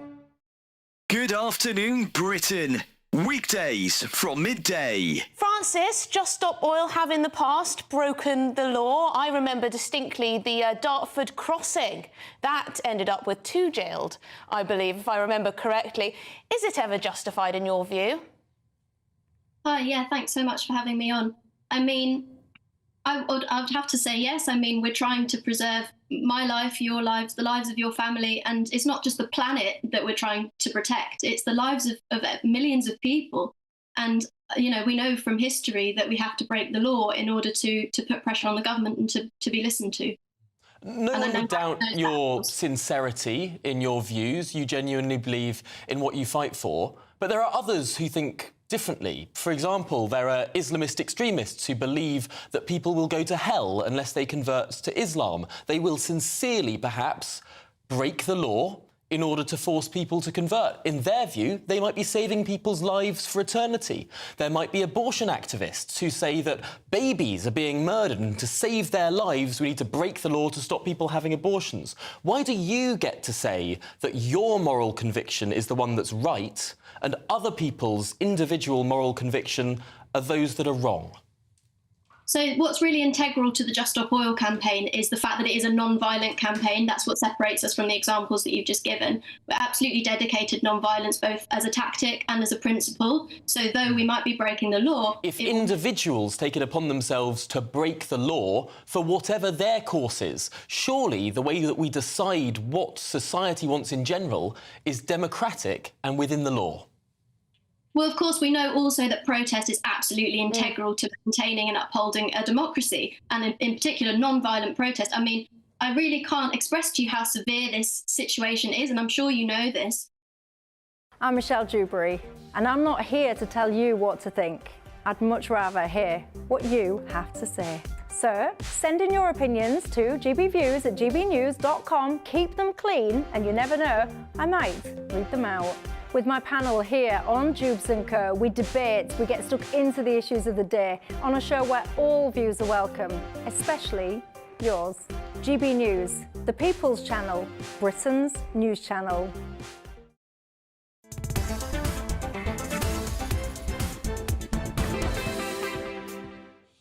Good afternoon. It's just coming up to 36 minutes after 5 o'clock. This is GB News on TV, online and on digital radio. I'm Nana Akua, and it's time now for the Great British Debate this hour. And I'm asking, should we continue sending aid to Ukraine?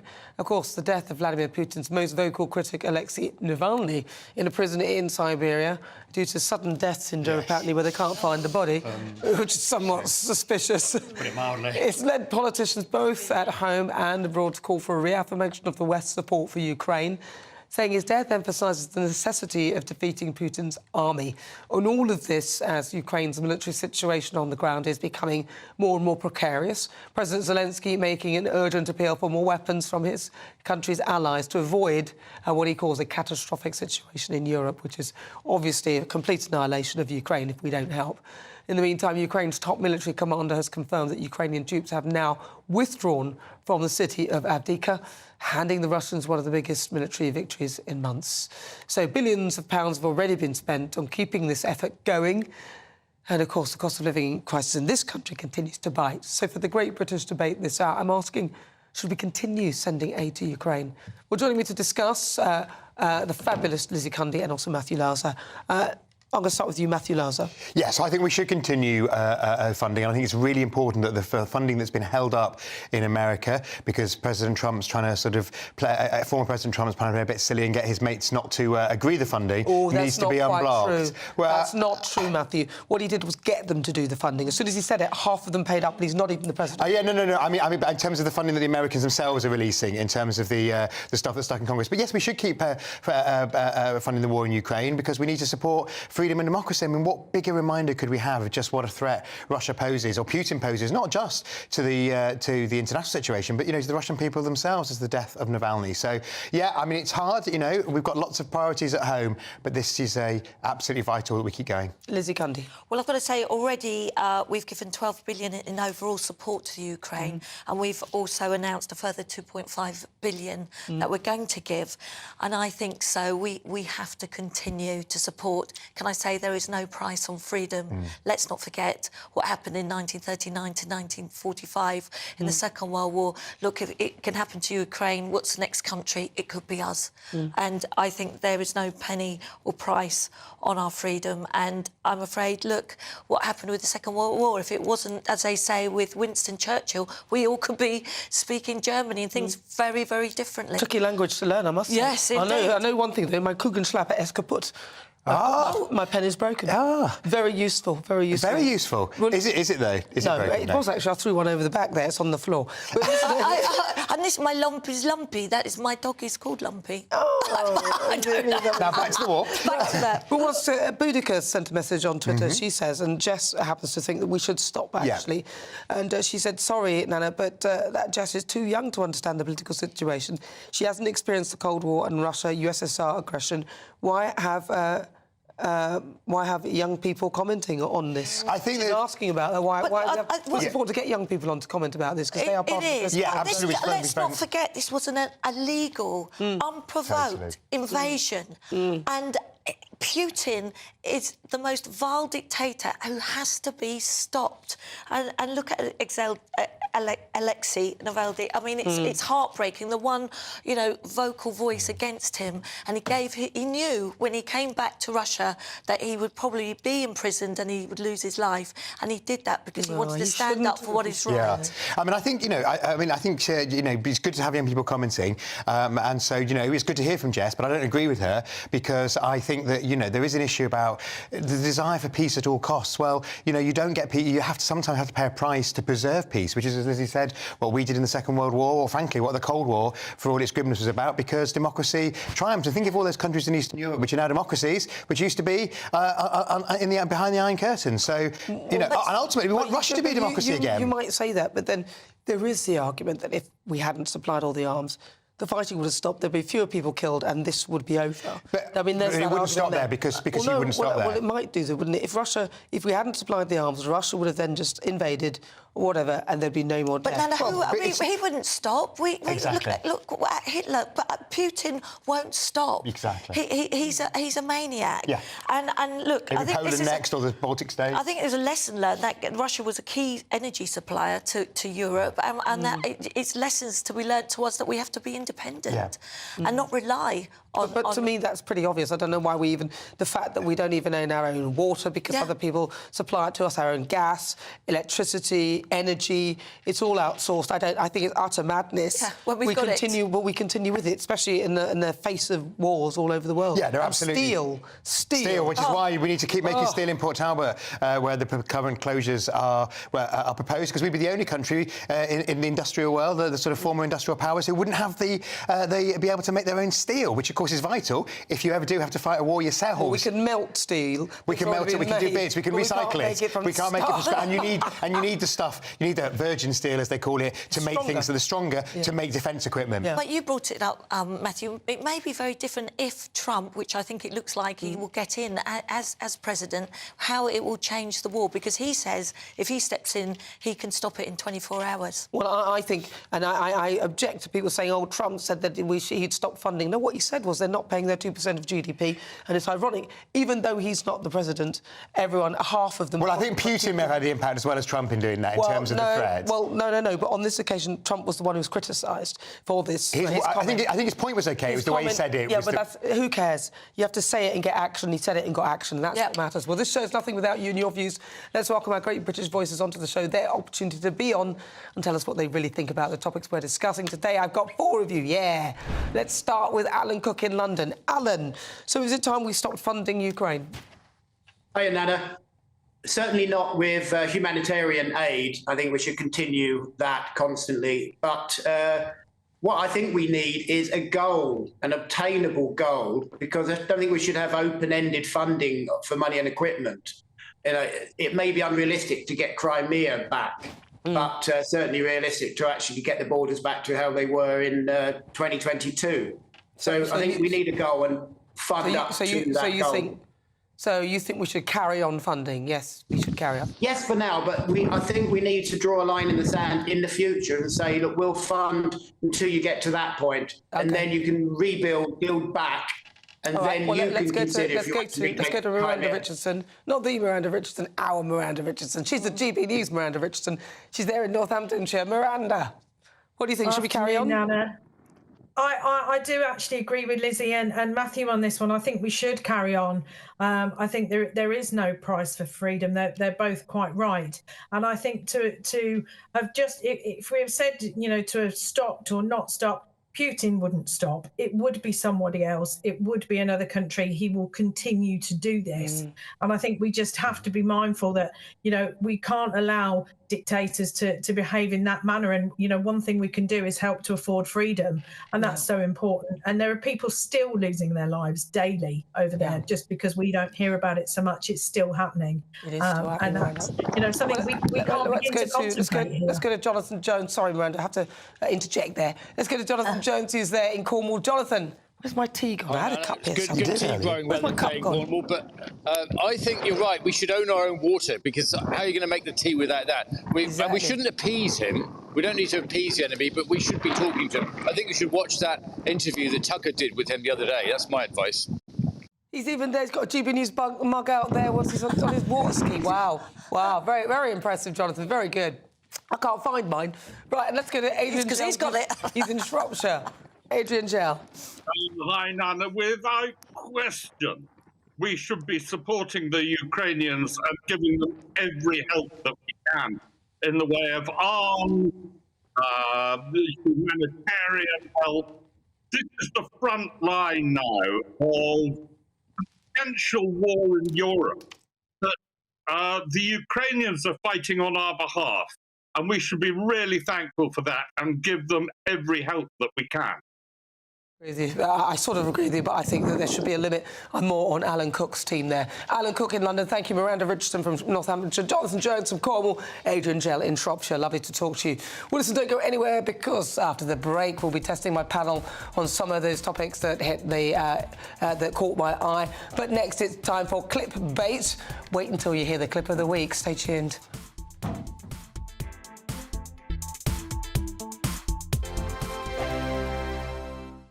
In the GB Newsroom, we bring you the news as it happens. With our team of dedicated journalists across the UK, we're ready to give you accurate reporting every day.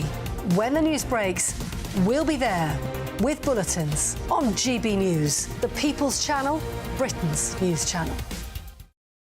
Lee Anderson's Real World. Fridays from 7 p.m. Dr. Jane Jones, who's the clinical lead for Care After Combat. Yep. Jane, thanks for coming. And just tell me a little bit about your organisation. What do you do? OK, well, thank you for having me here so we can talk about Care After Combat. So we are an organisation, a charity, who work into the prison system, working with military veterans who've somehow got involved with the justice system and... So there's quite a high population of ex-servicemen and women in our prisons. Why is that, do you think? So 2014, the government did a review of who was resident in UK prisons, and what they found were that military veterans are the highest occupational group, and this obviously raises some concerns. Yeah. So the government wanted to do something about that, and so they supported Care After Combat initially just as a scoping exercise, really, to see if there was any way we could help these men and women actually, you know, understand the problems that led to offending behaviour and go on to lead successful lives. So what sort of offending behaviour are we talking typically for people that's in prison that's actually served in our armed forces? Primarily, it's violence. Yeah. So that is the highest offence that we work with. Okay. But of course, the military, as with everybody else, it's the full range of offending behaviour. OK, so we're in a pub, Jane, Dr. Jane, and I guess for some people, you know, the odd tip of alcohol is good, a bit of fun of a weekend, relax, let your hair down. But for some people, alcohol is not always their best friend, and I guess that plays a part in some of your veterans that end up inside. Yeah. Absolutely. So, speaking from my own experience, a good 2/3 of the people I work with have some kind of mental health problem or mental health difficulty, struggling to either adapt into civilian life or with some of the traumas they've experienced during service. People might self-medicate with alcohol to manage some of those thoughts and feelings. Yeah. Your weekend starts here with Friday Night Live with me, Mark Dolan, 8 till 9 on GB News. Big stories, big guests and big laughs as we get you ready for a cracking weekend. That's Friday Night Live with Mark Dolan. Fridays 8 till 9 on GB News. Bring your own drinks. The admission's free. Have a great Saturday night with me, Leo Curse, on the Saturday Night Showdown. It's a crazy world out there, so come and make fun of it with me, my panel of comedians, and a couple of people who actually know what they're talking about. This Saturday Night Showdown is your front row ticket to the clown show every Saturday, only on GB News, the People's Channel, Britain's news channel.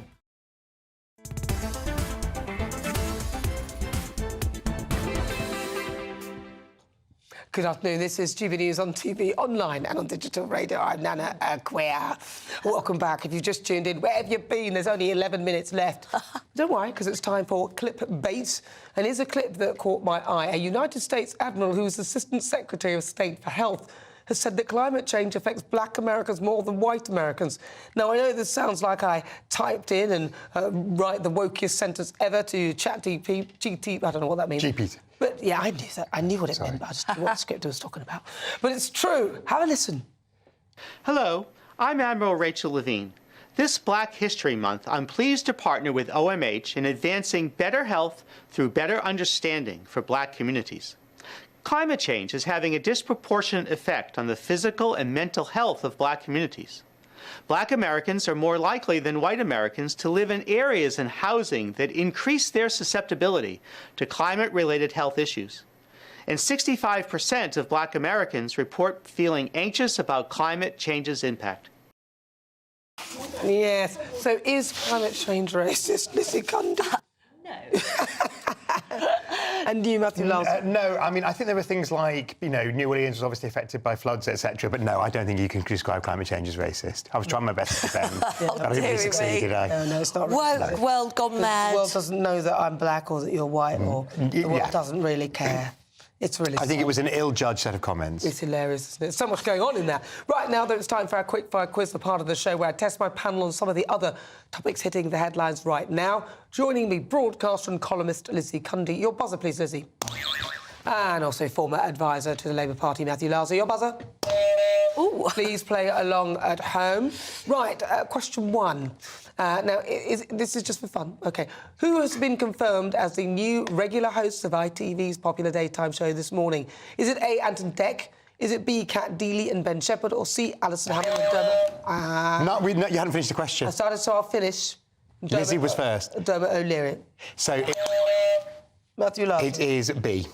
It is Ben and Kat. I'm not doing another question because it is Kat Deely and Ben Shepherd. Yes. And may I say, Ben is one of the loveliest. He's absolutely charming, Ben. Ben is lovely, but you know what? Some people have been dashed to the curb, like Alison Hammond and that woman who couldn't spell pineapple.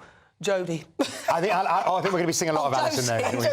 Josie, that's it. They're both lovely. Well, how much tax did Sir Keir Starmer... Question two. How much tax did Sir Keir Starmer pay last year, according to a summary released by Labour? Closest answer wins.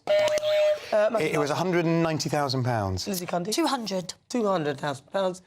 99,430. I panicked. You panicked, you went too far, Lizzie. You just missed out on that. So actually I win by, because she was... Hold on a minute. How much money do you need to be earning to be paid? So £99,000. Yeah, so it was it was to do with a field that he bought for his parents, and he thought it wasn't worth very much, and it went up in value. It was the back of the house. His mum used to keep her donkeys on it. Yeah, that's so sweet. In Oxton, So let he me had tell enough money you, to buy a field. He's got more money than he likes to let on. He doesn't claim to be poor. I mean, he's obviously been in a good job for a long time. He's got 8 million in the bank. 8 million in the bank. How do you know that? I know that, darling. Right, well, listen, question three. In 2020, Navalny was poisoned with a Soviet-era nerve agent. True or false? True. Lizzie Cundy. No, I was fair. It was true. It was true. Yes. True. And it was on a plane. It is true. They didn't do the dot so you could see the answer.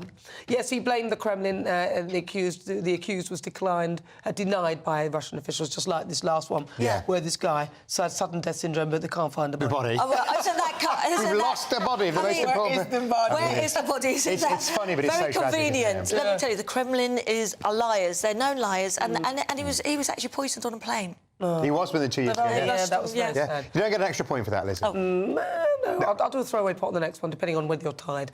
Right, which country has passed a right to disconnect from work law? Oh, goodness. ... before the... Australia. I think 0 that's a draw. points. Nobody gets any points for that because. Can I say it's Labour policy to do just that here? Is it? Oh, God. What else? Angela Rayner. Oh, dear. How do you know about that? They actually told you that because they've not told us. Angela Rayner gives lots of speeches about it. Does she? Oh, dear. It'd be nice if she could just tell everybody else what they're doing. That's what I'm here They don't know The what answer is policies they've Australia. Right, final question, question 5. What percentage of votes did Reform UK get in the Warringah and... We did it again, Lizzie. We both buzzed. Well, in Dubai elections. OK, Lizzie Gundy. 13%. 13.1. 13.1%. Was it 17, 13 or 13? 13%. The answer is 13%. Thank you. Thank you. So I'm going to have to give... A tie break. It was a tie break. Oh, we're tying, are we? It's a tie break. Yeah. It's a tie break. All right, well, that's it. That's it. You. There's no extra Nothing pressure. extra. No. Nothing extra. There's nothing else, Matthew. I don't know what you're waiting for. I just like the buzz. It's my highlight of my Can week. I say... Right, well, listen, for the Great British... I was silent. It was Lizzie. It was Lizzie, was it? Well, you know. Thank you. Whatever. Thank you. I'm too scared. Whatever. I'm too You should scared. fear me. Fear me. Fear is good. Send my But- fear. Right. Well, listen, on You're getting today's told off. show, I've been asking, should Nigel Farage return to frontline politics? According to our Twitter poll, 84.6% of you, Nigel, Yes. watching, say yes, whilst 15.4% of you say no. Nigel, wow. your What country needs do you think he should return, Matthew Duff? I think you should to give people a choice. Do you think... Liz, 100%. We need Nigel more than ever. Look, it's going to surprise you, but I'm actually going to say no because I think he makes a good person behind pushing, but I'm not sure how good he'll be at the front as an actual lawmaker. I'd obviously miss him doing the show here. I was going to say, what would happen? Well, it's for selfish reasons as well. I want to carry on being I around would here. love him to be, and I would back him all the way. He's got to make his mind up. Well, it'd be interesting. I think going to. I'd probably back him anyway if he did. But thank you so much to my panel. Broadcaster and columnist Lizzie Gundy. Lizzie Gundy, thank you very much. And also thank you to you, former Labour advisor Matthew Laza, for joining me. Thank you so much. And there's a huge thank you to you at home for your company. Make sure you join me tomorrow at 3 with Danny Kelly and Christine Hamilton. Loads more top stories to discuss. I'll leave you with the weather. Enjoy. Looks like things are heating up. Boxed boilers, sponsors of weather on GB News. Hello there, welcome to your latest GB News weather forecast. I'm Craig Snell. Well, looking ahead for the rest of this weekend, we will see a band of heavy rain move across the country. It's all courtesy of these weather fronts. They will just gradually spread their way eastward. But with winds coming in from the southwest, it is going to be a mild weekend for all of us. So this evening we can see the rain working its way in from the west, some heavy outbreaks of rain embedded in it. So we do have some warnings in force across parts of England and Wales. So there will be some fairly difficult driving conditions if you are travelling overnight tonight. But it will be a mild one. Temperatures for many staying in double figures across the south. And these temperatures really are where we should be during the course of the day, not the night time this time of year. So a bit of a slow start across southeastern England, still some heavy rain here, but it should dry up towards lunchtime. And for most of us, it will be a brighter day, the better day of the two, but there will still be a few showery outbreaks of rain around, especially during the middle part of the day. But for all of us, a mild one. Temperatures in the south potentially reaching 15 or 16 degrees. Having a look at Monday, another spell of rain will move its way across the country. Either side, there will be some drier and brighter moments, and again, it will be feeling fairly mild for the time of year. Tuesday, Wednesday, again, remaining fairly changeable. Further spells of rain, especially during the middle of the week, but temperatures for all of us staying in double figures by day. That warm feeling inside from Boxed Boilers, sponsors of weather on GB News.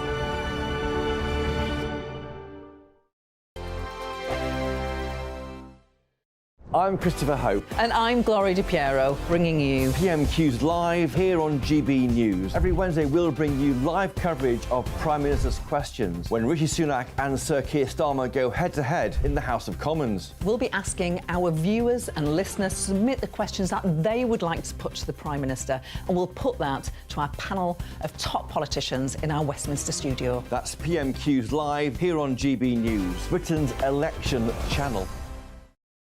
GB News Breakfast. every day from 6 a.m. Look, you're a respected royal biographer, and there are so many people who are on the sort of royal gravy train, if you will, people who are making a career out of gossip and speculation. But yours very much built on confidence and sources and facts. And you don't offer an opinion that often inside your book. But when you do, I suppose, therefore, it carries a bit more weight. So when you say that the Sussexes are easily offended and, you know, effectively pretty prickly, what do you mean and what have you based that on? Well, on numerous their riposte to any given situation in their books, in their TV interviews. And let's not forget, there have been a lot of TV interviews, 6-part Netflix drama, Spare. You see time and again that they feel that they feel resentful. They feel that, you know, something hasn't gone their way and that this is part of some sort of calculated campaign against them. And actually, I mean, when you've got a fast-moving story, I mean, for example, in my book, I go into those frantic hours after the death of the Queen, and everybody's trying to sort themselves out. And Harry writes in his book Spare how you know, no one will return his calls and he can't get through to anyone, and it's sort of it's just all a bit me. And actually, the whole kind of royal machine, if you like, is a team effort. And I just think it's very sad because, you know, Harry and Meghan, they had such potential. And now when we do tend to hear from them, on a royal matter, it's just to say how miserable they were being royal. And that was, you know, they were royal for whatever it was, 600-700 days. They're post-royal now for over twice that time. You envisage a scenario where they're back in England and they're back in royal life? I can't envisage a situation where they're back, as it were, as part of the sort of royal working unit, but I could certainly see it becoming a kind of normal thing for them to keep. Big news, big debates, big opinion. Patrick Christie's Tonight is the week's biggest show. Every weekday, 9 to 11 p.m, we've got the inside track on the day's top stories. There'll be sharp takes you won't get anywhere else. We will set the news agenda, not just follow it, and I want to bring you along for the ride. Whatever it is, we'll have our finger on the pulse. It's news, but it's this close to entertainment. Patrick Christie's Tonight, 9 to 11 p.m, only on GB News, the People's Channel, Britain's news channel.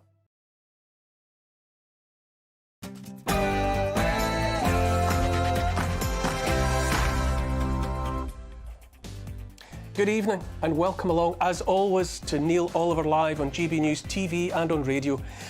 Greg Swenson of Republicans Overseas joins me for the duration of the show. With the threat of a possible nuclear war looming, nuclear war with Russia, what can the West expect for its military forces in the months and years ahead? I'll be joined by retired Colonel Douglas McGregor to delve into this subject. With a record 500,000 people making the treacherous crossing of the Darien Gap between South America and the USA last year, how on earth will the United States of America ever get a grip on its migration crisis? And finally, author and journalist Batya Ungar-Sargon joins me to discuss how on earth the United States has become so infected with the sickness of wokery, and to talk about our explosive new book, Second Class, How the Elites Betrayed America's Working Men and Women.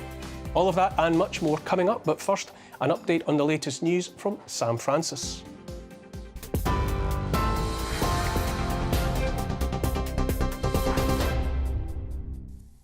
Neil, thank you very much and good evening from the GB newsroom. It's just gone 6 o'clock and leading the news tonight, the family of jailed politician Alexei Navalny say they don't know where his body is and that they believe it's being held by Russian authorities so they can cover their tracks.